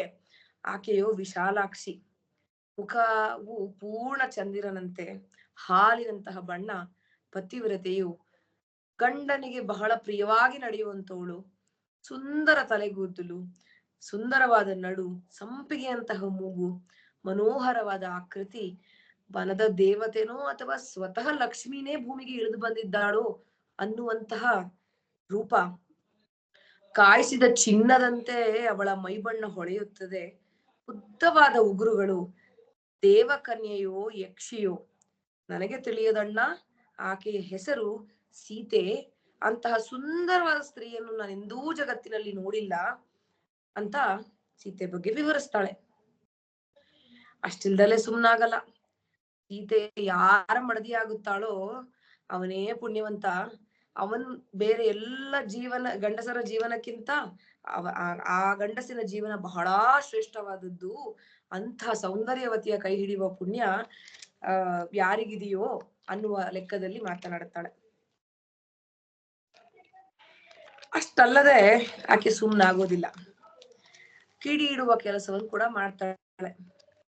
ಸೀತೆಯ ಸೌಂದರ್ಯ ಮಾತ್ರ ಹೇಳಿಬಿಟ್ಟಿದ್ರೆ ಸುಮ್ನಾಗ್ತಿತ್ತೇನೋ, ಆದ್ರೆ ರಾವಣನ್ಗೆ ಹೇಳ್ತಾಳೆ, ರಾಮನಂತಹ ವ್ಯಕ್ತಿಗೆ ಸೀತೆಯಂತಹ ಸೌಂದರ್ಯವತಿ ಅಲ್ಲ ಅಣ್ಣ. ಸೀತೆಯು ನಿನಗೆ ಅನುರೂಪವಾದ ಮಡದಿ, ನಿನಗೆ ತಕ್ಕನಾದಂತಹ ವಧು ಆಕೆ. ಆದ್ರೆ ರಾಮನಿಗಲ್ಲ. ನೀನು ಕೂಡ ಸೀತೆಗೆ ತಕ್ಕನಾದಂತ ಪತಿಯಾಗುವೆ ಅಂತ ಅಪರೂಪದ ಸುಂದರಿಯನ್ನು ತಂದು ನಿನಗೆ ಮಡದಿಯನ್ನಾಗಿ ಕೊಡಬೇಕು ಅನ್ನೋದು ನನ್ನ ಆಸೆ ಇತ್ತು. ಅದನ್ನೇ ಮಾಡೋದಕ್ಕೆ ಹೊರಟಿದ್ದೆ. ಆದ್ರೆ ಮಧ್ಯದಲ್ಲಿ ಲಕ್ಷ್ಮಣ ಬಂದು ತನ್ನ ವೀರರೂಪ ನನ್ನ ಮೇಲೆ ತೋರಿಸಿ ನನ್ನನ್ನು ವಿರೂಪಳನ್ನಾಗಿ ಮಾಡಿದ ಅಂತ ಚಾಡಿ ಚುಚ್ತಾಳೆ. ಅಷ್ಟಕ್ಕೆ ಸುಮ್ನೆ ಆಗಲ್ಲ. ಅವಳ ಉದ್ದೇಶವನ್ನ ಈಡೇರಿಸ್ಕೊಳ್ಳೋವರೆಗೂ ಆಕೆ ಕಿಡಿ ಇಡೋದನ್ನ ಬಿಡ್ಲಿಲ್ಲ ಶೂರ್ಪಣಖಿ. ಅಣ್ಣ, ಒಂದೇ ಒಂದ್ಸಲನಾದ್ರೂ ಆ ಸೀತೆಯಂತಹ ಸುಂದರಿಯ ಮುಖವನ್ನು ನೀನು ನೋಡು, ನಿಶ್ಚಿತವಾಗಿಯೂ ನೀನು ಕಾಮವಶನಾಗುತ್ತೀಯಾ ಅಂತ ಹೇಳ್ತಾಳೆ. ಈಗಲೇ ಆ ಕಾರ್ಯಕ್ಕೆ ಮುಂದಾಗು. ಅವಳನ್ನ ಕರೆದುಕೊಂಡು ಬಂದು ನಿನ್ನ ಮಡದಿಯನ್ನಾಗಿ ಮಾಡ್ಕೊಂಡ್ಬಿಡು. ಫಸ್ಟ್ ಅದಕ್ಕಿಂತ ಮುಂಚೆ ನೀನು ರಾಮನನ್ನು ಮತ್ತೆ ಲಕ್ಷ್ಮಣನನ್ನು ಸೋಲಿಸಿ ವಧೆ ಮಾಡು. ನಿನ್ನ 14,000 ಜನ ಬಂಧು ಬಾಂಧವರನ್ನ ಕೊಂದಂತಹ ರಾಮನನ್ನ ಕೊಂದು ನಿನ್ನ ಬಂಧು ಬಾಂಧವರ ಆತ್ಮಕ್ಕೆ ಶಾಂತಿಯನ್ನು ತಂದುಕೊಡು. ಅದರ ಜೊತೆಗೆ ಅವರಿಬ್ಬರು ಇಲ್ಲದ ನಂತರ ಸೀತೆ ಪೂರ್ಣವಾಗಿ ನಿನ್ನವಳಾಗುತ್ತಾಳೆ. ಆವಾಗ ನಿನ್ನನ್ನು ತಡೆಯೋರು ಯಾರು ಇರೋದಿಲ್ಲ. ಮೊದಲು ಆಕೆಯನ್ನು ಅಪಹರಿಸಿ ತಂದು ನಿನ್ನ ಮಡದಿಯನ್ನಾಗಿ ಮಾಡಿಕೊಳ್ಳುವ ಕೆಲಸಕ್ಕೆ ಮುಂದಾಗುವಂತ ಪ್ರೇರೇಪಿಸ್ತಾಳೆ. ಅಷ್ಟನ್ನೇ ಹೇಳಲ್ಲ, ಆಕೆ ಸೌಂದರ್ಯ ವಿವರಣೆ ಒಂದು ಕಡೆ ಆದ್ರೆ, ನೀನ್ ಎಂತಹ ವೀರಾದಿ ವೀರ, ಶೂರಾದಿ ಶೂರ, ನಿನಗೆ ಸಾಟಿ ಇಲ್ಲ, ನೀನು ಲಂಕಾದೀಶ್ವರ, ನೀನು ರಾಕ್ಷಸೇಶ್ವರ, ನಿನಗ್ಯಾರು ಸಾಟಿ, ಮುಂದ್ ಹೋಗುವಂತ ಅಣ್ಣನ್ನ ಪೂರ್ತಿಯಾಗಿ ಪ್ರೇರೇಪಿಸ್ತಾಳೆ. ಇಷ್ಟೆಲ್ಲ ಆದ್ಮೇಲೆ ರಾವಣನ್ಗೆ ಯಾರೇ ಆಗ್ಲಿ ಇಷ್ಟೊಂದು ವಿವರಣೆ, ಒಂದು ಸೌಂದರ್ಯದ ಬಗ್ಗೆ ಇಷ್ಟೊಂದು ವಿವರಣೆ ಕೊಟ್ಟಾಗ ಎಂತವ್ರಿಗಾದ್ರೂ ಒಂದು ಕಲ್ಪನೆ ಅನ್ನೋದು ಶುರುವಾಗತ್ತೆ.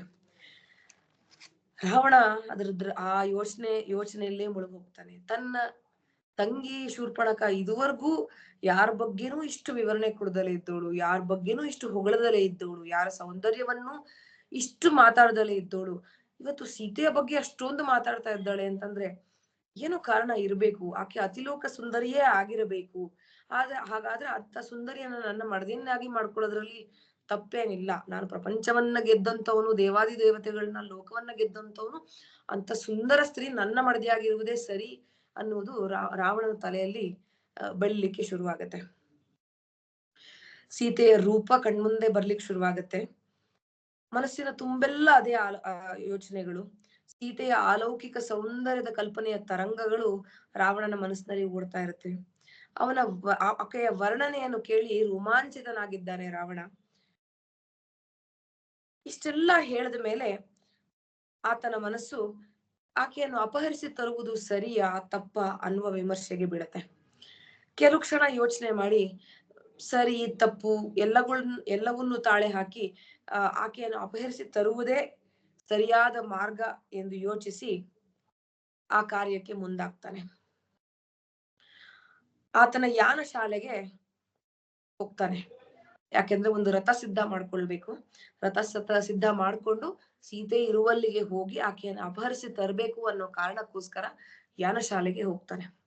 ಯಾನ ಶಾಲೆಗೆ ಹೋಗಿ ಅಲ್ಲಿ ಒಬ್ಬ ಇರುವ ಸೂತನನ್ನ ಕರೆದು ನನಗೆ ಒಂದು ಒಳ್ಳೆಯ ರಥ ಬೇಕು ಅಂತ ಹೇಳ್ತಾನೆ. ಆ ಸೂತ ಗಡಿಬಿಡಿಯಲ್ಲಿ ಹೋಗಿ ಒಂದು ಒಳ್ಳೆಯ ಚಿನ್ನದ ರಥವನ್ನ ತಗೊಂಡ್ ಬರ್ತಾನೆ. ಆ ರಥ ಎಷ್ಟು ವೈಭವವಾಗಿರುತ್ತೆ ಅಂದ್ರೆ ಪ್ರತಿಯೊಂದು ಭಾಗವು ಚಿನ್ನದಿಂದ ಮಾಡಿರುತ್ತೆ. ವಜ್ರ ವೈಡೂರ್ಯಗಳಿಂದ ಅಲಂಕೃತವಾದ ರಥ ಅದು. ಆ ರಥದ ಮುಂಭಾಗ ಪಿಶಾಚಿಯ ಮುಖಗಳಿಂದ ಅಲಂಕೃತವಾಗಿರುತ್ತೆ. ನೋಡ್ಲಿಕ್ಕೆ ಬಹಳ ಬಹಳ ಸುಂದರವಾದಂತಹ ರಥ, ಅತ್ಯಂತ ವೇಗವಾಗಿ ಹೋಗುವಂತಹ ರಥ. ರಥವನ್ನ ಏರ್ತಾನೆ ರಾವಣ. ದಶಾನನ ಆ ರಥಕ್ಕೆ ಒಂದು ಶ್ವೇತ ಛತ್ರವನ್ನ ಕಟ್ಟಿರ್ತಾರೆ. ಚಿನ್ನದ ಒಡವೆಗಳನ್ನು ಧರಿಸಿರ್ತಾನೆ ರಾವಣ. ಒಳ್ಳೆಯ ಬಟ್ಟೆಯನ್ನು ಹಾಕಿರ್ತಾನೆ. ಅವನ್ನ ನೋಡಿದ್ರೆ ಯಾವ ರಾಜನಿಗೆ ಅಥವಾ ಯಾವ ದೇವೇಂದ್ರನಿಗೂ ಕಡಿಮೆ ಅಂತ ಅನ್ಸೋದಿಲ್ಲ.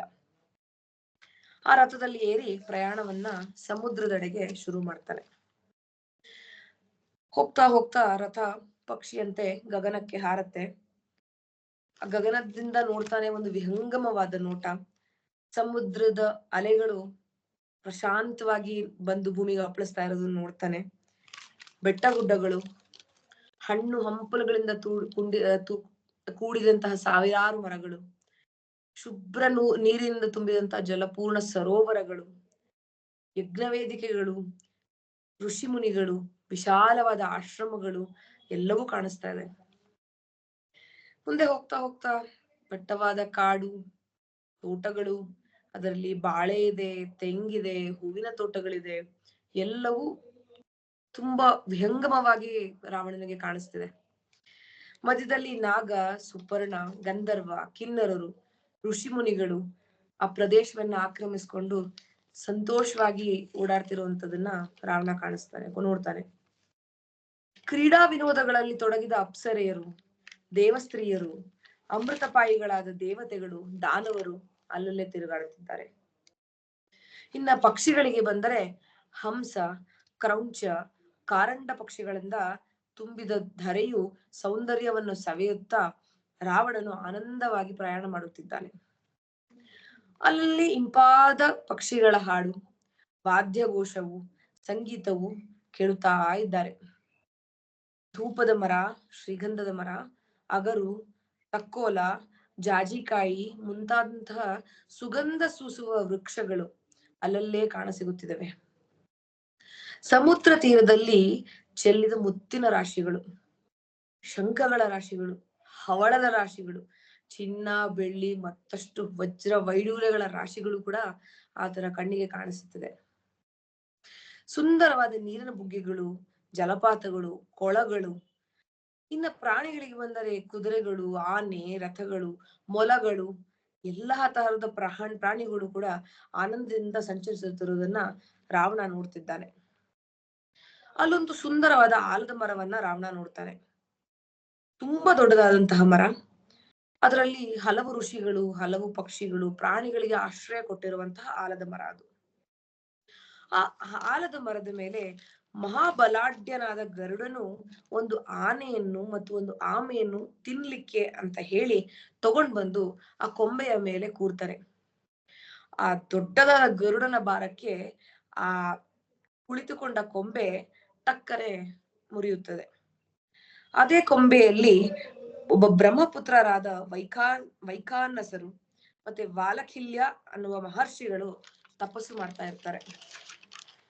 ಗರುಡನಿಗೆ ಇದು ಅರ್ಥವಾಗುತ್ತೆ, ನಾನು ಕೂತ ಭಾರದಿಂದ ಟೊಂಗೆ ಮುರಿದ ಕಾರಣದಿಂದ ಮಹರ್ಷಿಗಳ ತಪಸ್ಸಿಗೆ ಭಂಗವಾಗಬಹುದು ಅನ್ನುವ ವಿವೇಚನೆಯಿಂದ ತಕ್ಷಣದಿಂದ ತನ್ನ ಕಾಲಿಂದ ಆ ಮುರಿದ ಟೊಂಗೆಯನ್ನು ಹಿಡಿದು ತಪಸ್ಸು ಮಾಡುತ್ತಾ ಇರೋರಿಗೆ ತೊಂದರೆ ಆಗದಂತೆ ತಗೊಂಡೋಗಿ ಅದನ್ನ ಬೇರೆ ಜಾಗದಲ್ಲಿ ಇಡ್ತಾನೆ. ಆ ಪಕ್ಷಿರಾಜನು ಆಲದ ಮರದ ಕೊಂಬೆಯಿಂದ ಮಹರ್ಷಿಗಳನ್ನ ಬಿಡಿಸಿ ಬೇರೆ ಸ್ಥಳಕ್ಕೆ ಸ್ಥಳಾಂತರ ಮಾಡ್ತಾನೆ, ಅವರ ತಪಸ್ಸಿಗೆ ಭಂಗ ಬರದಂತೆ. ಅಲ್ಲಿಂದ ವಿಷಾದರಿದ್ದ ಅನ್ನುವ ಒಂದು ದೇಶಕ್ಕೆ ಹೋಗಿ ಆ ಕೊಂಬೆಯನ್ನು ಬೀಳಿಸಿ ಆ ನಿಷಾದರನನ್ನು ಕೊಂದು ಸಂತುಷ್ಟನಾಗ್ತಾನೆ ಗರುಡ. ಇದೆಲ್ಲದನ್ನು ರಾವಣ ಮೇಲಿನಿಂದ ನಿಂತು ನೋಡ್ತಾ ಇದ್ದಾನೆ. ಗರುಡನಿಗೆ ಅಷ್ಟಕ್ಕೆ ಸಂತೃಪ್ತಿ ಆಗ್ಲಿಲ್ಲ. ಗರುಡ ದೇವಲೋಕಕ್ಕೆ ಹಾರಿ ಅಮೃತವನ್ನು ಕೂಡ ತರ್ತಾನೆ. ಇದನ್ನೆಲ್ಲಾ ನೋಡಿದ ರಾವಣ ತನ್ನ ರಥದಲ್ಲಿ ಪ್ರಯಾಣ ಮಾಡ್ತಾ ಇದ್ದಾನೆ. ಇಷ್ಟೆಲ್ಲಾ ನೋಡ್ಬೇಕಾದ್ರೆ ಪುಣ್ಯಾರಣ್ಯ ಅನ್ನುವಂತಹ ಒಂದು ಅರಣ್ಯದ ಮಧ್ಯದಲ್ಲಿ ಒಂದು ಆಶ್ರಮವನ್ನ ಕಾಣಿಸುತ್ತೆ ರಾವಣನಿಗೆ. ಆ ಆಶ್ರಮ ಏನಪ್ಪಾ ಅಂತಂದ್ರೆ, ಅಲ್ಲಿ ಮಾರೀಚ ಅನ್ನುವಂತಹ ಒಬ್ಬ ರಾಕ್ಷಸನು ಜಟೆ ಬಿಟ್ಟು ವಲ್ಕಲವನ್ನುಟ್ಟು ಅಲ್ಲಿ ತಪಸ್ ಮಾಡ್ತಾ ಕೂತಿರ್ತಾನೆ ಆ ಜಾಗ. ಇದನ್ನ ನೋಡಿದ ರಾವಣ ಮಾರೀಚನನ್ನು ಕಂಡು ಸಂತುಷ್ಟನಾಗಿ ಅವನ ಆಶ್ರಮಕ್ಕೆ ಹೋಗ್ತಾನೆ. ಮಾರೀಚನು ರಾಕ್ಷಸೇಶ್ವರ ಸ್ವತಃ ಲಂಕಾಧೀಶ್ವರ ತನ್ನ ಆಶ್ರಮಕ್ಕೆ ಬಂದಿದ್ದಾನೆಂದು ತಿಳಿದು ಬಹಳ ಸಂತುಷ್ಟನಾಗಿ ಮನುಷ್ಯರಿಗೆ ದುರ್ಲಭವಾದಂತಹ ಎಲ್ಲ ಅತಿಥಿ ಸತ್ಕಾರಗಳನ್ನ, ಹಣ್ಣು ಹಂಪಲು ಮನೆಯಿಂದ ಏನ್ ಸಾಧ್ಯವೋ ಎಲ್ಲದನ್ನು ತಗೊಂಡು ಬಂದು ರಾವಣನ ಸತ್ಕರಿಸ್ತಾನೆ. ಅವನ ಸತ್ಕಾರದಿಂದ ಸಂತುಷ್ಟನಾದ ರಾವಣನು ಜೊತೆಯಲ್ಲಿ ಕೂತು ಮಾರೀಚ ಮಾತಾಡ್ಬೇಕಾದ್ರೆ, ರಾಕ್ಷಸೇಶ್ವರ, ಲಂಕೆಯಲ್ಲಿ ಎಲ್ಲರೂ ಕುಶಲವೇ, ಎಲ್ಲರೂ ಹೇಗಿದ್ದಾರೆ ಅಂತ ಕೇಳ್ತಾನೆ. ಹಾಗೂ ಇಷ್ಟು ದೂರ ತಾವು ಬಂದಿರುವಂತಹ ಕಾರಣ ಏನು, ಏನಕ್ಕಾಗಿ ನೀವು ತಮ್ಮ ರಥವನ್ನು ತಗೊಂಡು ಇಲ್ಲಿವರೆಗೂ ಬಂದಿದ್ದೀರಾ, ನಿಮ್ಮ ಕೆಲಸ ಏನಿದ್ದರೂ ಯಾರಿಗಾದರೂ ಹೇಳಿದ್ರೆ ಆಗ್ತಾ ಇತ್ತು, ನೀವ್ಯಾಕೆ ಇದಕ್ಕೋಸ್ಕರ ಇಷ್ಟು ದೂರ ಬಂದಿದ್ದೀರಾ ಅಂತ ವಿಚಾರಿಸ್ತಾನೆ. ಆಗ ರಾವಣನು ಹೇಳ್ತಾನೆ, ಅಯ್ಯ ಮಾರೀಚ, ನಾನು ಹೇಳೋದನ್ನ ಗಮನ ಬಿಟ್ಟು ಕೇಳು ಅಂತ ಮಾತನ್ನ ಆರಂಭಿಸ್ತಾನೆ. ಅನ್ನೋದ್ರಲ್ಲಿ ನನಗೆ ಕೊಟ್ಟಂತಹ 4 ಸರ್ಗಗಳು ಮುಗಿಯುತ್ತೆ. ಮುಂದಿನ ಭಾಗದಲ್ಲಿ ರಾವಣ ಹಾಗೂ ಮಾರೀಚನ ಮಧ್ಯ ಏನು ಸಂಭಾಷಣೆ ಆಗತ್ತೆ, ಅಲ್ಲಿಂದ ಮುಂದಕ್ಕೆ ಮಾರೀಚನಿಂದ ಹೇಗೆ ಕತೆ ಮುಂದುವರಿಯುತ್ತೆ ಅನ್ನೋದನ್ನ ಮುಂದಿನ ಸಂಚಿಕೆಯಲ್ಲಿ ತಿಳ್ಕೊಳ್ಳೋಣ. ನಿಮ್ಗೆ ಸರ್. ಧನ್ಯವಾದಗಳು. ಕತೆ ತುಂಬಾ ಚೊಕ್ಕವಾಗಿ ಬಂತು, ತುಂಬಾ ನೀಟಾಗಿ ಬಂತು. ಯಾಕೆಂತಂದ್ರೆ ರಾಮಾಯಣಕ್ಕೆ ಒಂದು ಅಡಿಗಲ್ಲಿದೆ. ಯಾಕೆಂತಂದ್ರೆ ಇಲ್ಲೇ ನಮಗೆ ರಾವಣನ ಪರಿಚಯ ಆಗೋದು ಇಲ್ಲಿಂದನೇ. ಮೊದಲನೇ ಸಲಿಗೆ ಈ ಮಟ್ಟಕ್ಕೆ ರಾಮಾಯಣನ ಪರಿಚಯ ಆಗೋದು ನಮಗೆ ರಾಮಾಯಣದಲ್ಲಿ ಇಲ್ಲೇ. ಅಲ್ಲಿ ಎಲ್ಲೋ ಸಣ್ಣ ಪುಟ್ಟ ಕೇಳಿರ್ತೀವಿ, ರಾಮನ ಹುಟ್ಟು ಆದಾಗ ಅಲ್ಲಿ ರಾವಣನ ಕೊಲ್ಲಕ್ಕೋಸ್ಕರ ರಾಮನ ಹುಟ್ಟಾಗತ್ತೆ ಅಂತ ಒಂದು ಸಂದರ್ಭ ಬರುತ್ತೆ, ಬಾಲಕಾಂಡದಲ್ಲಿ ಬರುತ್ತೆ. ಅದು ಬಿಟ್ಟರೆ ಇಲ್ಲೇ ಅವನ ನಮಗೆ ಪರಿಚಯ ಆಗೋದು. ಅವನು ಎಷ್ಟು ಕ್ರೂರಿ ಅಂತ ಇಲ್ಲೇ ವರ್ಣನೆ ಬಂದೋಗ್ಬಿಡುತ್ತೆ. ಬಿಗಿನಿಂಗ್ ಅಲ್ಲೇ ಬರ್ತಾ ಇದೆ. ಈಗ ನೋಡಿದ್ರೆ ಅವನು ಪರಸ್ತ್ರೀಯ ಮೇಲೆ ಕೈ ಮಾಡ್ತಾ ಇದ್ದ, ಅಲ್ಲಿ ತಕ್ಷಕನ ಹೆಂಡತಿಯನ್ನ ಎತ್ಕೊಂಡ್ ಬಂದು ಇಟ್ಕೊಂಡಿದ್ದ, ಅವನು ಅಲ್ಲಿ ಕ್ರೂರಿ ಆಗಿದ್ದ, ಅಲ್ಲಿ ಬ್ರಹ್ಮಹತ್ಯಾ ದೋಷ ಮಾಡ್ತಾ ಇದ್ದ, ಅವನು ಯಜ್ಞಗಳನ್ನ ನಿಲ್ಲಿಸ್ತಾ ಇದ್ದ ಅವನು. ಹಾಗೆ ಹಲವಾರು ಇದನ್ನ ನಾವಿಲ್ಲಿ ನಾವು ನೋಡ್ತೇವೆ. ಯಾಕೆ ಅಂತಂದ್ರೆ ಇದು ರಾಮಾಯಣದಲ್ಲಿ ನಮಗೆ ಬರ್ತಕ್ಕಂಥ ರಾವಣನ ಪರಿಚಯ, ಮತ್ತೆ ಎಷ್ಟೋ ಸಾರಿ ನಾವು ಹೊರಗಡೆ ನೋಡ್ತಕ್ಕಂಥ ರಾವಣನ ಪರಿಚಯ. ರಾವಣ ತನ್ನ ಸಾವಿನ ಬಗ್ಗೆ ಒಂದು ವರವನ್ನು ಪಡ್ಕೊಂಡಿದ್ದ. ಅವನಿಗೆ ಮನುಷ್ಯರಲ್ಲದೆ ಬೇರೆ ಯಾರಿಂದಲೂ ಅವನ ಸಾವಿಲ್ಲ ಅನ್ನೋದು ಅದು ಬಂದು ಹೋಯ್ತಿಲ್ಲ. ಅದು ಅವನು ಬ್ರಹ್ಮನಿಂದ ಅವನು ವರ ಪಡೆಸ್ಕೊಂಡು ಕೂಡ ಬಂದು ಹೋಯ್ತು. ಅದು ಬಿಟ್ಟರೆ ಅವನಿಗೆ ಅವನು ಮಿಕ್ಕಿದ್ದೆಲ್ಲ ಅದು ಎಲ್ಲ ಅವನು ಬರ್ತಕ್ಕಂಥ ಎಲ್ಲವೂ ಅವನೊಬ್ಬ ಶೂರ, ಒಪ್ಕೋಣ ಅದನ್ನ. ಅವನೊಬ್ಬ ಅಶೂರವಾದ ಒಪ್ಕೊಂಡ. ಆದ್ರೆ ಅವನಿಗೆ ಇಷ್ಟವಾದ್ದೆಲ್ಲ ಒಂದು ಬಲವಂತ ಕಿತ್ತಂದು ಇಟ್ಕೊಂಡಿದ್ದ ಅವನು. ಹಾಗೆ ನೋಡ್ಕೊಂಡ್ರೆ ಅವನಲ್ಲಿ ಇಟ್ಕೊಂಡ್ಬಂದಿದ್ದ ಅವನ ಪುಷ್ಪ ವಿಮಾನ ಕೂಡ ಅದು ಕುಬೇರಂದದು. ಅದನ್ನ ತಂದು ಅವನು ತಾನು ಇಟ್ಕೊಳ್ತಾನೆ. ಅವನ ಪರಸ್ತ್ರೀ ಮೇಲೆ ಮಾಡ್ತಕ್ಕಂಥ ದೌರ್ಜನ್ಯ ಕೂಡ ಇಲ್ಲಿಂದನೇ ಪ್ರಾರಂಭವಾಗಿ ನಮ್ಗೆ ಗೊತ್ತಾಗ್ತಾ ಹೋಗುತ್ತೆ. ಸೊ ಹಾಗಾಗಿ ಅವನ ಜೊತೆಗೆ ಮುಖ್ಯವಾಗಿ ನಮ್ಗೆ ಇಲ್ಲಿ ರಾವಣನ ಬಗ್ಗೆ ಗೊತ್ತಾಗ್ತಾ ಇದ್ದೇನು ಅಂತಂದ್ರೆ ಅವನ ಮನಸ್ಥಿತಿ ಹೇಗಿರ್ತಾ ಇತ್ತು ಅನ್ನೋದು ಕೂಡ ತುಂಬಾ ಚೆನ್ನಾಗಿ ವರ್ಣನೆ ಹೇಳಿದ್ರಿ. ಯಾಕೆಂದ್ರೆ ಅಲ್ಲಿ ಅವನು ನೆನ್ನೆ ನೋಡಿದ್ರೆ, ಹೊತ್ತಿಗಳು ನೋಡಿದ್ರೆ ಅಲ್ಲಿ ಮಾರೀಚ ಹೇಳ್ತಾನೆ ಬೇಡ, ಯುದ್ಧ ಬೇಡ, ಮಾಡ್ಬೇಡ ಅಂತ ಹೇಳಿ ಕಳ್ಸಿರ್ತಾನೆ, ಹೋಗಿರ್ತಾನೆ, ಹಿಂದಿರುಗಿ ಬಂದಿರ್ತಾನೆ. ಆಗ್ಲೇ ಬಂದು ಇಲ್ಲಿ ಶೂರ್ಪಣಖಿ ಮಾತು ಕೇಳಿ ಆಗ್ಲೇ ಅವ್ನಿಗೆ ಮತ್ತೆ ಉತ್ಸಾಹ ತುಂಬ್ತಾ ಇದೆ ಅವನಿಗೆ. ಅಲ್ಲಿ ಅವಳು ಒಂದಷ್ಟು ಬೈದ್ಲು, ನಂತರ ರಾಮನ ಬಗ್ಗೆ ಸೀತೆ ಬಗ್ಗೆ ಹೇಳಿದ್ಲು. ಆಗ್ಲೇ ಅವನಿಗೆ ಮತ್ತೆ ಉತ್ಸಾಹ ಪ್ರಾರಂಭ ಆಗುವ ಲಕ್ಷಣಗಳು ಕಾಣಿಸ್ತಾ ಇದೆ. ಸೊ ಆ ಎರಡೂ ಸಂದರ್ಭಗಳನ್ನು ತುಂಬಾ ಚೆನ್ನಾಗಿ ಹೇಳಿದ್ರಿ ಚಿನ್ಮಯಿ. 4 ಸರ್ಗಗಳು, ಎರಡರಲ್ಲೂ ಹೀಗೆ ಅವಳಿಗೆ ಒಂಥರ ಹಠಕ್ ಬಿದ್ದಿದ್ದಾಳೆ ಅಷ್ಟೇ ಅಲ್ಲಿ. ಯಾಕೆಂತಂದ್ರೆ ಅಲ್ಲಿ ಶೂರ್ಪಣಖಿ ಹಠಕ್ ಬಿದ್ದಿದ್ದಾಳೆ. ಅವಳು ವಿಕಾರ ಆಗಿದ್ದಾಳೆ. ಅವಳು ಮೂಗು ಕಿವಿಗಳನ್ನ ಕತ್ತರಿಸಿದ್ದಾನೆ ಲಕ್ಷ್ಮಣ. ಸೊ ಹಾಗಾಗಿ ಅವಳಲ್ಲಿ ವಿಕಾರಗೊಂಡಿದ್ದಾಳೆ. ಜೊತೆಗೆ ಇಲ್ಲಿ ಅವಳಿಗೆ ಏನಾದ್ರೂ ಆಗಿ ರಾಮನ ಮೇಲೆ ಒಂದು ತೀರಿಸ್ಕೋಬೇಕು. ಮುಖ್ಯವಾಗಿ ಅವಳಿಗೆ ಸಿಟ್ಟನ್ನು ತೀರಿಸ್ಕೋಬೇಕಾಗಿತ್ತು ಅವಳಿಗೂ ಗೊತ್ತು ರಾಮನನ್ನು ಸೋಲಿಸೋದಷ್ಟು ಸುಲಭ ಅಲ್ಲ ಅನ್ನೋದು ಅವಳಿಗೂ ಗೊತ್ತಿದೆ. ಯಾಕೆಂದ್ರೆ 14,000 ರಾಕ್ಷಸನ್ನ ಕೊಂದವನವನು, ಅದನ್ನ ಅವಳು ಕಣ್ಣಾರೆ ನೋಡಿದಾಳೆ ಅವಳು.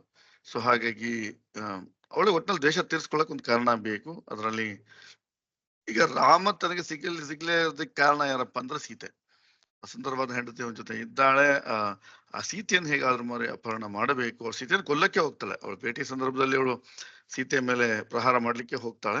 ಸೊ ಈಗ ತನ್ನ ಕೈಲಾಗದೆ ಇದನ್ನ ರಾವಣನ ಮುಖಾಂತರ ಸಾಧಿಸ್ಕೊಳ್ಳಿಕ್ಕೆ ಹೋಗ್ತಾ ಇರ್ತಕ್ಕಂಥ ಸಂದರ್ಭ ಇದು.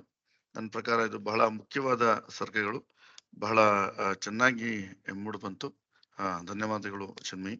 ಬಹಳ ಸುಂದರವಾಗಿ ವರ್ಣನೆ ಮಾಡ್ತಾ ಹೋದ್ರೆ. ಅಂದ್ರೆ ಯಾವ ಅಂಶನೂ ಬಿಡ್ಲಿಲ್ಲ. ಪ್ರತಿಯೊಂದನ್ನು 4 ಸರ್ಗದಲ್ಲಿ ಬರ್ತಕ್ಕಂಥ ಪ್ರತಿಯೊಂದು ಆ ವರ್ಣನೆ ಆಗ್ಲಿ, ವಿಚಾರಗಳಾಗ್ಲಿ ಎಲ್ಲವನ್ನು ಸಂಪೂರ್ಣವಾಗಿ ತಗೊಂಡು ಅದನ್ನ ಒಟ್ಟಾರೆ ಅದನ್ನ ಸಂಗ್ರಹಿಸಿ ಅದನ್ನ ಹೇಳಿದಿರಿ. ಬಹಳ ಬಹಳ ಧನ್ಯವಾದಗಳು ಚಿನ್ಮಯಿ.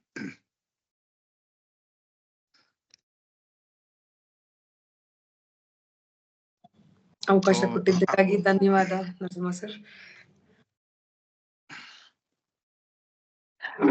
ಬಹಳ ಚೆನ್ನಾಗ್ ಬಂತು. ನನ್ನ ಅನಿಸಿಕೆ ಹೇಳ್ಬಿಡ್ತೀನಿ. ನನಗೇನು ತುಂಬಾ ಇಷ್ಟ ಆಯ್ತು ಅಂತಂದ್ರೆ ಕತೆ ಯಾಕೆ ಇಲ್ಲಿಗೆ ಮುಗೀತು, ಮುಂದಿನ ಭಾಗನೂ ಬೇಕಿತ್ತು ಅಂತ ಅನ್ನಿಸ್ತು. ಇನ್ನೇನ್ ಇಂಟ್ರೆಸ್ಟಿಂಗ್ ಪಾಯಿಂಟ್ ಕಾನ್ವರ್ಸೇಷನ್ ಏನಾಗುತ್ತೆ ನೋಡೋಣ ಅಂತ ಹೇಳ್ಬಿಟ್ಟು ನನ್ಗೆ ಸ್ವಲ್ಪ ಕೆಲ್ಸ ಮಾಡ್ತಾನೆ ಎಲ್ಲೂನು ಮಿಸ್ ಆಗ್ದೇನೆ ಈ ತರ ಅನುಭವ ಸಿಗೋದು ತುಂಬಾ ಕಡಿಮೆ ಅಂತ ನಾನು ಅಂತೀನಿ. ಯಾಕೆಂದ್ರೆ ಎಲ್ಲಾ ಕಥಾವಾಚಕರಿಗೂ ಆ ಶೈಲಿ ಇರೋದಿಲ್ಲ. ನಮ್ಗೆ ಇಲ್ಲಿ ನೇರ ಕೂತು ಕೇಳಿಸ್ಕೊಂಡಾಗ ಮಾತ್ರ ಕನೆಕ್ಟ್ ಆಗ್ತಿರ್ತಾರೆ. ನಿಮ್ಮ ಗ್ರಿಪ್ ಅಥವಾ ನೀವ್ ಹೇಳಿದ್ರಲ್ಲ, ನಾನ್ ಬರ್ಕೊಂಡೆ, ನನ್ಗೆ ಆ ಕಲ್ಪನೆಗಳು ಬಂದು, ಆ ಬರ್ಕೊಂಡು ನನ್ನ ಭಾಷೆಯಲ್ಲೇ ನಾನ್ ಭಾವಿಸ್ಕೊಂಡಾಗ ಮಾತ್ರ ನನ್ಗೆ ಆ ಕಲ್ಪನೆಗಳಾಗಿದ್ದು ಅಂತ ನೀವೇನ್ ಹೇಳಿದ್ರಿ. ಅದು ನೋಡ್ದಾಗ್ಲೇ ನನ್ಗೆ ಅಂದ್ರೆ ಆಗ ಒಂದ್ ಮಾತ್ ಕೇಳಿಸ್ಕೊಂಡೆ, ಏನೋ ಅವ್ರ ಅನುಭವದಲ್ಲಿ ಹೇಳ್ತಾ ಇದ್ದಾರೆ ಇರ್ಬೋದೇನೋ ಅಂತ ಹೇಳ್ಬಿಟ್ಟು. ಆಗ ಅದನ್ನ ಮ್ಯಾಪ್ ಮಾಡಿದ್ ಯಾವಾಗ ಅಂದ್ರೆ ಆ ಸಾಲನ್ನ ಕೇಳಿಸ್ಕೊತಾ ಇದ್ದಾಗ, ಮನೆ ಕೆಲ್ಸ ಸ್ವಲ್ಪ ಇತ್ತು, ಮಾಡ್ತಾನೆ ನಿಮ್ ಕತೆ ಕೇಳಿಸ್ಕೊಳ್ತಾ ಇರುವಾಗ, ಹೌದಲ್ವಾ, ಇಲ್ಲ ಇಷ್ಟು ಕೂತು ಅವರ ಯೋಚನಾ ಲಹರಿಯಲ್ಲಿ ಅದನ್ನ ಇಟ್ಟಿದ್ದಾರೆ, ಹಾಗಾಗಿ ಅದು ಅಷ್ಟು ನೀಟಾಗಿ ಬರ್ತಾ ಇದೆ, ಇಲ್ಲಾಂದ್ರೆ ಇಷ್ಟು ಖುಷಿ ಇಲ್ದೆ ಆಗೋದಿಲ್ಲ ಅಂತ ಅನ್ನಿಸ್ತು. ಒಂದು ನಾವು ಕಲಿಬೇಕಾಗಿರೋದು ಕಥಾ ವಾಚನದ ಒಂದು ಶೈಲಿ. ಅದನ್ನ ನಾನು ಮತ್ತೆ ನೋಡ್ಕೊಳ್ತೇನೆ. ಮತ್ತೆ ಯಾಕೆ ನಿಮ್ಗೆ ಬಹುಮಾನ ಬಂತು? ಸುಮ್ನೆ ಬಹುಮಾನ ಬಂದಿಲ್ಲ ಅವತ್ತು. ಕಥಾ ವಾಚನದ ಸ್ಪರ್ಧೆಯಲ್ಲಿ ಬಹಳ ಚೆನ್ನಾಗಿ ಮೂಡಿ ಬಂದಿದೆ. ಆಮೇಲೆ ಇನ್ನೊಂದು ನನ್ಗೆ ಅನ್ಸಿದ್ದು ಅಂದ್ರೆ ರಾವಣನ ತಂಗಿ ಬಂದು ಹೇಳುವಾಗ, ಅಂದ್ರೆ ನಮ್ಮ ಸುತ್ತಮುತ್ತ ಜನ ಯಾರಿರ್ತಾರೆ ಅನ್ನೋದ್ರ ಮೇಲೆ ನಾವ್ ಎಲ್ಲಿ ಹೋಗ್ತೀವಿ ಅನ್ನೋದು ದಾರಿ ನಿರ್ಮಾಣ ಆಗುತ್ತೆ ಅಂತ. ಅಂದ್ರೆ ಒಳ್ಳೇದನ್ನು ಹೇಳ್ಕೊಡ್ಬೋದಾಗಿತ್ತು, ಅಥವಾ ಏನ್ ಕೇಳಿಸ್ಕೊತೀವಿ ಅದ್ ನಮ್ಮ ಮುಂದಿನ ಹಾದಿ ಅಲ್ಲಿಂದ ಶುರುವಾಗತ್ತೆ ಅಥವಾ ಅಲ್ ತಕೊಂಡ್ ಹೋಗುತ್ತೆ ಅಂತ ಹೇಳಿ. ನಾವ್ ಯಾರ್ ಜೊತೆ ಇರ್ತೀವಿ, ಏನ್ ಕೇಳಿಸ್ಕೊತೀವಿ ಅನ್ನೋದು ತುಂಬಾ ಮುಖ್ಯ ಅಂತ ಆ ಒಂದು ಇದ್ ಬಂತು. ಆಮೇಲೆ ಸದಾ ಹೇಳುವ ಹಾಗೆ ವಾಲ್ಮೀಕಿಗಳು ಎಲ್ಲೂ ಕಡಿಮೆ ಮಾಡೋದಿಲ್ಲ. ಒಂದು ಚಿಕ್ಕ ಒಂದು ಸೀನರಿಯನ್ನು ಕೂಡ ಅಷ್ಟು ವಿವರಣೆ ಕೊಟ್ಟು, ಅಂದ್ರೆ ನಮ್ಮ ಸಿವಿಲೈಸೇಷನ್ ಆ ಕಾಲಕ್ಕೆ ಎಷ್ಟು ದೊಡ್ಡದಾಗಿತ್ತು ಅಂತ. ಇದೆಲ್ಲ ಬಿಟ್ಬಿಡಿ, ಬೇರೆದೆಲ್ಲ ಬಿಡಿ. ಒಂದು ಲೇಖಕ ಅಥವಾ ಕವಿ ಅಥವಾ ಬರಹ ಮಾಡುವಾಗ, ಬರವಣಿಗೆಗೆ ಇಳಿಯುವಾಗ ಅಷ್ಟ್ರ ಮಟ್ಟದ ಕಲ್ಪನೆ ಅಥವಾ ಅಷ್ಟ್ರ ಮಟ್ಟದ ವಿವರಣೆಗೆ ಹೋಗ್ಬೇಕು ಅಂದ್ರೆ ಅಲ್ಲಿನ ಕಾಲಘಟ್ಟ ಆತರ ಇದ್ದಿರ್ಬಹುದಲ್ವಾ? ಸುಮ್ನೆ ಆಗಿರ್ಲಿಕ್ಕಿಲ್ಲ. ಕಾಂಟೆಂಪ್ರರಿ ಆ ಟೈಮಿನ ಬೇರೆ ಎಲ್ಲಾ ಕೆಲಸಗಳನ್ನು ನೋಡಿದ್ರು ಪ್ರಪಂಚದಾದ್ಯಂತ ಇಷ್ಟು ಅಡ್ವಾನ್ಸ್ ಅಂತ ಕಾಣೋದಿಲ್ಲ. ಆ ಎಷ್ಟು ಸೂಕ್ಷ್ಮತೆಗಳನ್ನು ತೋರಿಸಿ. ಆಮೇಲೆ ಇವತ್ತಷ್ಟೇ ನಾನು ಒಂದು ಸಿನಿಮಾ ನೋಡ್ಕೊಂಡ್ ಬಂದೆ. ನನ್ಗೆ ಮತ್ತೆ ಅದು ಮನ್ಸಿಗೆ ಬರುವಂತದ್ದು. ಭಾರತ ದೇಶದಲ್ಲಿ ನಾವು ಹೇಗಿರ್ಬೇಕು ಅನ್ನೋದನ್ನ ಜಾಸ್ತಿ ಹೇಳ್ಕೊಡ್ತಾ ಬಂದ್ವೇನೋ. ಅಂದ್ರೆ ನಮ್ಮಲ್ಲಿ ಹೋಗಿ ಹೇಗೆ ಜಗಳ ಆಡೋದು ಅಂತ ಹೇಳ್ಕೊಡ್ಲಿಲ್ಲ. ರಾಜ ಹೇಗಿರ್ಬೇಕು ಅಥವಾ ಈ ಪ್ರತಿಯೊಂದು ಪಾತ್ರಕ್ಕೂ ಈ ಹೇಗಿರ್ಬೇಕು ಅನ್ನೋದಕ್ಕೆ ಟುಡೂಸ್ ಇದೆ ಅಥವಾ ಪಾಯಿಂಟ್ಸ್ ಇದೆ, ಮಾರ್ಗದರ್ಶನ ಇದೆ. ಹೇಗಿರ್ಬಾರ್ದು ಅಂತಾನೂ ಹೇಳ್ತಾರೆ. ಒಂಥರ ಐಡಿಯಲಿಸ್ಟಿಕ್ ಅಂದ್ರೆ ಜೀವನ ನಡೆಸೋದು ಹೇಗೆ ಅಂತ ಹೇಳಿ. ಅದ್ ಯುದ್ಧ ಮಾಡಿ ಹೋಗಿ ಅಂದ್ರೆ ಕಾಲ್ ಕೆರ್ಕೊಂಡು ಹೋಗಿ ಇನ್ನೊಬ್ರನ್ನ ಹಾಳ್ ಮಾಡು, ಆ ರೀತಿಯದ್ದು ಎಲ್ಲೂ ಬಂದೇ ಇಲ್ಲ. ನಮ್ಮ ಇದ್ರಲ್ಲಿ ಏನಿದ್ರು ಒಳ್ಳೆ ಸಂಸ್ಕಾರ ಬೆಳೆಸ್ಕೋಬೇಕು, ಒಳ್ಳೆ ವಾತಾವರಣದಲ್ಲಿ ಇರ್ಬೇಕು. ಅದೇ ನಾವು ವಿಶ್ವಕ್ಕೆ ಕೊಟ್ಟ ಸಂದೇಶ ಅಂತ ಹೇಳಿ. ಅಷ್ಟು ಪ್ರಬುದ್ಧವಾಗಿದ್ದಂತ ಏನು ಸಿವಿಲೈಸೇಷನ್ ಇಂದ ಬಂದ ಮೆಸೇಜ್ ಅದೇನೆ. ನಾವೆಲ್ರಿಗೂ ಹೇಳ್ತಾ ಬಂದಿದ್ದು ರಾಮಾಯಣ ಏನಕ್ಕೆ ಕೇಳಿಸ್ಕೋಬೇಕು ಅಥವಾ ಓದ್ಬೇಕು ಅನ್ನೋದು. ಹೇಳಿ. ಸೌಜನ್ಯ ಅವರೇ, ಎಷ್ಟು ಸೂಕ್ಷ್ಮ ಕವಿ ಬರೀತಾರೆ ಅಂದ್ರೆ, ಅದಕ್ಕೆ ನಾನು ಹೇಳಿದ್ದು, ಒಂದು ಕಾರ್ಪೊರೇಟ್ ಸೆಟ್ಟಿಂಗ್ ಕೂಡ ಅದು ಎಷ್ಟು ಈಸಿಯಾಗಿ ಅಪ್ಲೈ ಆಗುತ್ತೆ ಅನ್ನೋದಕ್ಕೆ. ನೀವು ಒಬ್ಬ ಮ್ಯಾನೇಜರ್ ಅಥವಾ ಒಬ್ಬ ರಾಜ, ಒಬ್ಬ ಒಂದು ಕಂಪನಿ ನಡೆಸುವಂತ ವ್ಯಕ್ತಿ ಹೆಂಗಿರ್ಬೇಕು ಅಂತಂದ್ರೆ, ನೀವು ಕಡಿಮೆ ಸಂಬಳ ಕೊಟ್ಟರು ಜನ ನಿಮ್ಗೆ ತಿರುಗಿ ಬೀಳ್ತಾರೆ ಅನ್ನುವಂತಹದ್ದನ್ನ ಆಗಿನ ಕಾಲದಕ್ಕೆ ಸಂಬಳಕ್ಕೆ ಹೋಲಿಸಿ ಬರೆದಿದ್ದಾರೆ ಜನ. ಅಂದ್ರೆ ಅದು ಎಷ್ಟ್ರ ಮಟ್ಟಿಗೆ ಯೋಚನೆ ಮಾಡಿ ಬರ್ದಿರುವಂತದ್ದು. ಯಾಕಂದ್ರೆ ಬರೀ ಲಾಯಲ್ಟಿ ಐ ಮೀನ್ ಏನ್ ಹೇಳ್ತಾರೆ, empty stomach cannot gain loyalty ಅಂತ ಹೇಳ್ತಾರೆ. ನಿಜ. ಸಾರಿ, ಮುಂದುವರಿಸಿ. Empty stomach cannot gain loyalty ಅಂತ ಒಂದು ಬಹಳ ಒಂದು ಫೇಮಸ್ ಪ್ರಿನ್ಸಿಪಲ್ ಇದೆ ಮ್ಯಾನೇಜ್ಮೆಂಟ್ ಇದ್ರಲ್ಲಿ. ಅಂದ್ರೆ ನೀವು ನಿಮ್ಮ ಕೆಲಸಗಾರನ ಹೊಟ್ಟೆ ಖಾಲಿ ಇಟ್ಟು ನೀವು ಅವರಿಂದ ಲಾಯಲ್ಟಿ ಅಥವಾ ಅವರಿಂದ ಪ್ರೊಡಕ್ಟಿವಿಟಿ ಅಥವಾ ಒಂದು ಕೆಲಸ ಎಕ್ಸ್ಪೆಕ್ಟ್ ಮಾಡಬೇಡಿ ಅನ್ನುವಂಥದ್ದನ್ನ ನಾನ್ ಬಹಳ ಚೆನ್ನಾಗಿ ರಿಲೇಟ್ ಮಾಡ್ಕೊಳ್ಲಿಕ್ಕೆ ಸಾಧ್ಯ ಆಯ್ತು ಇಲ್ಲಿ. ಒಬ್ಬ ರಾಜನಾದವನ್ ಹೆಂಗಿರ್ಬೇಕು ಅನ್ನೋದಕ್ಕೆ, ಅಂಡ್ ಯಾವಾಗ ಅದು ಎಷ್ಟು ಬೇಗ ತಿರುಗಿ ಬೀಳ್ತಾರೆ ಜನ ಅನ್ನೋದನ್ನು ಎಷ್ಟು ಸೂಕ್ಷ್ಮವಾಗಿ ಶೂರ್ಪಣಖಿ ತನ್ನ ಅಣ್ಣನ್ಗೆ ಅದನ್ನ ಹೇಳ್ತಾ ಇದ್ದಾಳೆ. ಒಬ್ಬ ರಾಜನಾದವನ್ನ ಕರ್ತವ್ಯಗಳನ್ನ ವಿವರಿಸಿ ನನಗೆ ಬಹಳ ಖುಷಿ ಆಯ್ತು.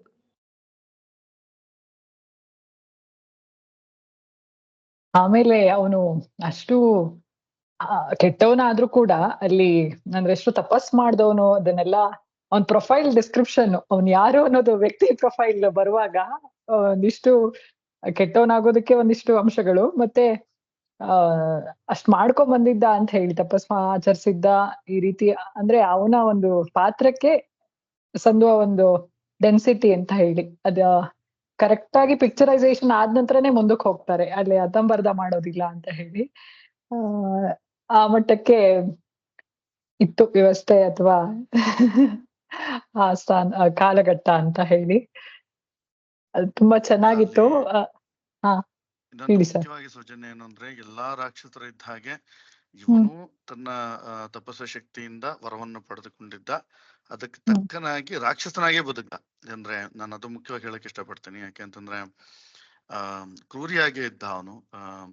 ಅಲ್ಲಿ ಯಜ್ಞ ಯಾಗಾತಿಗಳನ್ನ ನಡ್ಸಕ್ ಬಿಡ್ತಾ ಇರ್ಲಿಲ್ಲ, ಅಥವಾ ಅದನ್ನ ನಾಶ ಮಾಡ್ತಾ ಇದ್ದ ಆಗ್ಲಿ. ಬ್ರಹ್ಮಹತ್ಯೆ ದೋಷ ಬರ್ತಾ ಇತ್ತು ಅವನ್ಗೆ. ಜೊತೆಗೆ ಪರಸ್ತ್ರೀ ವ್ಯಾಮೋಹ ಹೆಚ್ಚು, ಅವ್ರನ್ನ ಅಪಹರಿಸ್ತಾ ಇದ್ದದ್ದು. ಆತರ ನಾವು ನೋಡ್ತಾ ಹೋದ್ರೆ ಒಂದು ಯಾತಕ್ಕೆ ನಾನು ತುಂಬಾ ಸ್ಟ್ರೆಸ್ ಮಾಡಿ ಹೇಳ್ತಾ ಇದೀನಿ ಅಂತಂದ್ರೆ, ನಮ್ಗೆ ಎಷ್ಟೋ ಕಡೆ ಹೊರಗಡೆ ಹ್ಮ್, ರಾವಣನ ಗುಣಗಳನ್ನ ತಗೊಂಡಾಗ ನಾವನ್ನ ತುಂಬಾ ಅತಿಯಾಗಿ ಅವನ್ನ ಒಳ್ಳೆಯವನ್ನ ಮಾಡಿ ಅವನ್ನ ಇದು ಮಾಡ್ತೀವಿ. ಹಾಗಂತ ನಮ್ಗೆ ರಾಮಾಯಣದಲ್ಲಿ ಆ ಲಕ್ಷಣಗಳು ನಮ್ಗೆಲ್ಲೂ ಸಿಗೋದಿಲ್ಲ.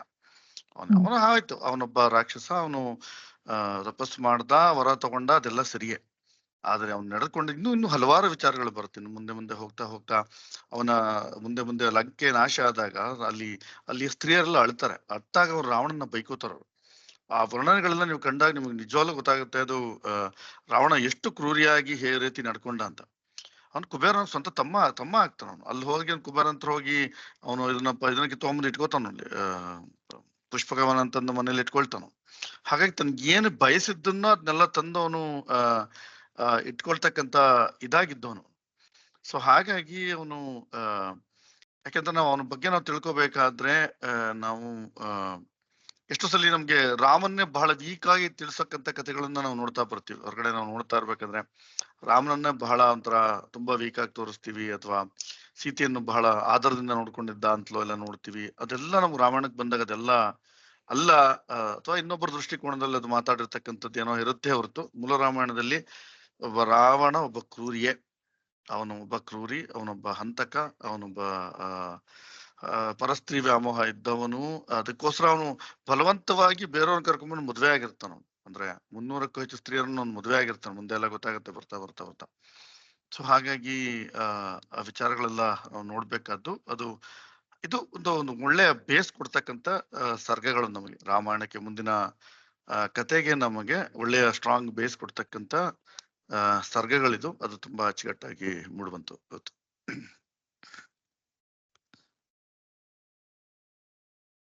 ಅಂದ್ರೆ ಅಷ್ಟು ಕೆಟ್ಟ ಮಟ್ಟದ ವ್ಯಕ್ತಿತ್ವ ಇರುವಂತವ್ರು ಕೂಡ ಇದ್ರು ಅನ್ನೋದು ಅದಕ್ಕೆ ಅಲ್ಲಿ ನಾವು ಅಂದ್ರೆ ರಾಮಾಯಣವನ್ನ ಈಗ ನಾವು ಕಂಪೇರ್ ಮಾಡ್ಕೊಳ್ಲಿಕ್ಕಾಗಲ್ಲ. ಆದ್ರೆ ಏನ್ ಆಯ್ದುಕೊಳ್ಬಹುದು ಅಂತ ಹೇಳಿದ್ರೆ ಅದೇ ಅದು ಈಗ ಮತ್ತೆ ರಿಪೀಟ್ ಮಾಡ್ತಿದ್ದೀನಿ ಅನ್ಸುತ್ತೆ ನಿಮ್ ಮಾತು ಕೇಳಿ. ಬಟ್ ಆಗ ಕೂಡ ಹೆಣ್ಮಕ್ಳಿಗೆ ಅಷ್ಟ್ ಕಷ್ಟ ಇತ್ತು ಅಂತಾನು ಅನ್ಸುತ್ತೆ ಅದು ನೋಡ್ದಾಗ. ನಾವು ಈಗ ಮಾತ್ರ ಹೇಳ್ತೇವೆ ಅಯ್ಯೋ ಇಲ್ಲ, ಇನ್ನು ಪೇಟ್ರಿಯಾರ್ಕಿಯಲ್ ಸೊಸೈಟಿ ಅದು ಅಂತ. ಪೇಟ್ರಿಯಾರ್ಕಿಯಲ್ ಸೊಸೈಟಿ ಬೇರೆನೆ ಒಂದು ಇದಕ್ ಹೋಗುತ್ತೆ, ವಾದ ವಿವಾದಕ್ಕೆ ಹೋಗುತ್ತೆ ಅದೆಲ್ಲ. ಆದ್ರೆ ವಾತಾವರಣ ಅಂದ್ರೆ ಕೆಟ್ಟದು ಒಳ್ಳೇದು ಅನ್ನೋದು ಇತ್ತು. ಅದಿರುತ್ತೆ ಸಮಾನವಾಗಿ ಕಾಣಿಸ್ಕೊಳ್ಳುವಂತದ್ದು ಪ್ರತಿ ಹಂತದಲ್ಲೂ. ನೀವ್ ಅಲ್ಲಿ ಗಮನಿಸಿದ್ರೆ ಅವ್ನು ಹೇಳ್ತಾರ, ಜನಸ್ಥಾನದಲ್ಲಿ ಇರ್ತಕ್ಕಂತ ನನ್ನ ಎಲ್ಲಾ ರಾಕ್ಷಸರು ಸತ್ತೋದ್ರು ಅಂತ. ಅವನಲ್ಲಿ ನಾನೇ ನೇಮಿಸಿದ್ದ ಎಲ್ಲಾ 14,000 ರಾಕ್ಷಸ ಅಂತ ನೇಮಿಸಿದ್ ಯಾವ ಕಾರಣಕ್ಕೆ? ಅಲ್ಲಿರ್ತಕ್ಕಂಥ ಋಷಿಗಳನ್ನ ಕೊಲ್ಲಕ್ಕೆ, ಆಗ್ತಕ್ಕಂಥ ಒಳ್ಳೆ ಕೆಲಸಗಳನ್ನ ತಡೆಯೋದಕ್ಕೋಸ್ಕರ ಇಂಥದಕ್ಕೆ ನಿಲ್ಸಿದ್ ತಾನೆ. ಅಲ್ಲೇನ್ ಯಾವುದೇ ಋಷಿಗಳಿಗೆ ಸಹಾಯಕರಾಗಿ ನಿಲ್ಲೋದಕ್ಕೆ ಏನ್ ಮಾಡಿರ್ಲಿಲ್ಲ, ಅಥವಾ ಅಲ್ಲಿರ್ತಕ್ಕಂಥ ಜನಗಳಿಗೆ ಒಳ್ಳೇದಕ್ಕಾಗೋದಕ್ಕೆ ಮಾಡೋ ಕೆಲ್ಸಕ್ಕೆ ಮಾಡಿರ್ಲಿಲ್ಲ. ಅಂದ್ರೆ ನೀನ್ ಮಾಡೋ ಯಾವ್ದೋ ಒಂದು ಕೆಟ್ಟ ಕೆಲಸಕ್ಕೆ ನೀವು ನಿಲ್ಸಿರ್ತಕ್ಕಂಥ ರಾಕ್ಷಸನ್ನ ವಧೆ ಮಾಡಿದ್ರಲ್ಲ ಅಂತ ಸಿಟ್ಟು ಬರುತ್ತೆ ಅವ್ನಿಗೆ, ಅಲ್ವಾ? ಸೊ ಆ ಲೆಕ್ಕಕ್ಕೆ ನಾವೆಲ್ಲ ನೋಡ್ತಾ ಹೋದ್ರೆ ನಮ್ನ ಕ್ರೂರತ್ವ ನಮ್ಗೆ ಗೊತ್ತಾಗ್ತಾ ಹೋಗುತ್ತೆ. ಓ ಇವ್ನ್ ಹ್ಯಾಕ್ ಮಾಡ್ದ, ಅವ್ನ ತಮ್ಮಂದ್ರೆ ಯಾಕಲ್ಲಿದ್ರು, ಇವನ್ ಯಾವ ರೀತಿ ನಡ್ಕೊಂಡ, ಅದೆಲ್ಲವೂ ಅಲ್ಲಿಂದ ಪ್ರಾರಂಭ ಆಗ್ತಾ ಹೋಗುತ್ತೆ. ಒಳ್ಳೆಯ ಪ್ರಾರಂಭ ಅಂದ್ರೆ ರಾವಣನ ಒಂದು ಪರಿಚಯಕ್ಕೆ ನಮಗೆ ಹೇಳ್ಬೇಕು ಅಂತಂದ್ರೆ. ನೋಡುವ ಜನವರಿಗೆ ಹಾಗಾದ್ರೆ ಅಲ್ಲಿಂದ ಮುಂದಕ್ಕೆ ಹೋಗುತ್ತೆ.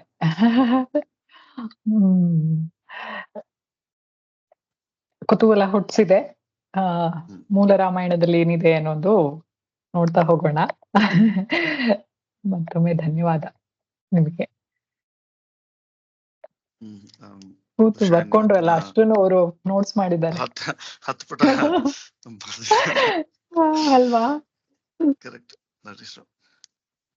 ಸೊ ಹಾಗಾಗಿ ಇನ್ನಿವತ್ತಿನ ಕಾರ್ಯಕ್ರಮದ ಕೊನೆಗೆ ಬರೋಣ ಅಲ್ವಾ? 4 ಗಂಟೆ ಆಯ್ತು. ಇವತ್ತಿನ ಕಾರ್ಯಕ್ರಮದ ಕೊನೆಗೆ ಬರೋಣ. ಹಾಗಾಗಿ ಮುಖ್ಯವಾಗಿ ವಿಸ್ಮಯ್ ಶ್ರೀ ಚಿನ್ಮಯ್, ನಿಮ್ಮ ಸಮಯಕ್ಕೆ ಧನ್ಯವಾದ. ನಂಗೆ ಗೊತ್ತಿತ್ತು ನಿಮ್ಗೆ ಹುಷಾರಿರ್ಲಿಲ್ಲ ಅಂತ, ಆದ್ರೂ ಮಾಡ್ಕೊಡ್ತೀನಿ ಅಂತ ಅದು ಗೊತ್ತಿತ್ತು ನನಗೆ. ಸೊ ಹಾಗಾಗಿ ಆ ಕಾರಣಕ್ಕೆ ನಾ ಕೇಳಿ ನನ್ನ ವಿನಂತಿಗೆ ಬಂದು ಇವತ್ತಿನ ಕಾರ್ಯಕ್ರಮ ಮಾಡಿಕೊಟ್ಟಿದ್ದೀರಾ, ಬಹಳ ಸಂತೋಷ. ಸಾಧ್ಯವಾದಾಗ ನಮ್ಮ ಕಾರ್ಯಕ್ರಮದಲ್ಲಿ ಬಂದು ಸೇರ್ತಾ ಇರಿ ಅನುಕೂಲ ಆದಾಗ. ಹಾಗಾಗಿ ನಮಗೂ ಉತ್ತೇಜನ ನೀಡಿದಂಗೆ ಆಗುತ್ತೆ. ಇನ್ನು ನಾವು ಮುಂದಿನ ಸಾಮಾನ್ಯ ಇನ್ನು ಜನವರಿಯ ಕಡೆ ಶನಿವಾರದ ಹಾಗೆ ಈ ಕಥೆಯನ್ನ ಮುಂದೆ ತಗೊಂಡು ಹೋಗ್ತೀವಿ. ಇನ್ನು ಜನವರಿಯಿಂದ ನಮ್ಮ ನಿರಂತರ ಕಾರ್ಯಕ್ರಮಗಳು ನಡೀತಾ ಹೋಗುತ್ತೆ. ಇತರೆ ವಿಚಾರಗಳು ಸಾಧ್ಯವಾದಷ್ಟು ಬಂದು ಸೇರ್ಕೊಳ್ಳಿ. ಇಷ್ಟು ಹೇಳ್ತಾ ಇವತ್ತಿನ ಕಾರ್ಯಕ್ರಮನ ನಾವು ಮುಗಿಸೋಣ. ಹಾಗಾಗಿ ಇನ್ನು ಮುಂದಿನ ವರ್ಷ ಸಿಗೋಣ. ಈ ವರ್ಷದ ಕಾರ್ಯಕ್ರಮಗಳು ನಮ್ದು ಮುಗಿದಿವೆ. ಸೊ ಹಾಗಾಗಿ ಎಲ್ರಿಗೂ ಧನ್ಯವಾದಗಳನ್ನು ಹೇಳ್ತಾ ಇವತ್ತಿನ ಕಾರ್ಯಕ್ರಮವನ್ನ ಮುಗಿಸ್ತೀನಿ. ಮತ್ತೆ ಸಿಗೋಣ ಸ್ನೇಹಿತರೆ. ಧನ್ಯವಾದಗಳು. ಧನ್ಯವಾದಗಳು. Thank you.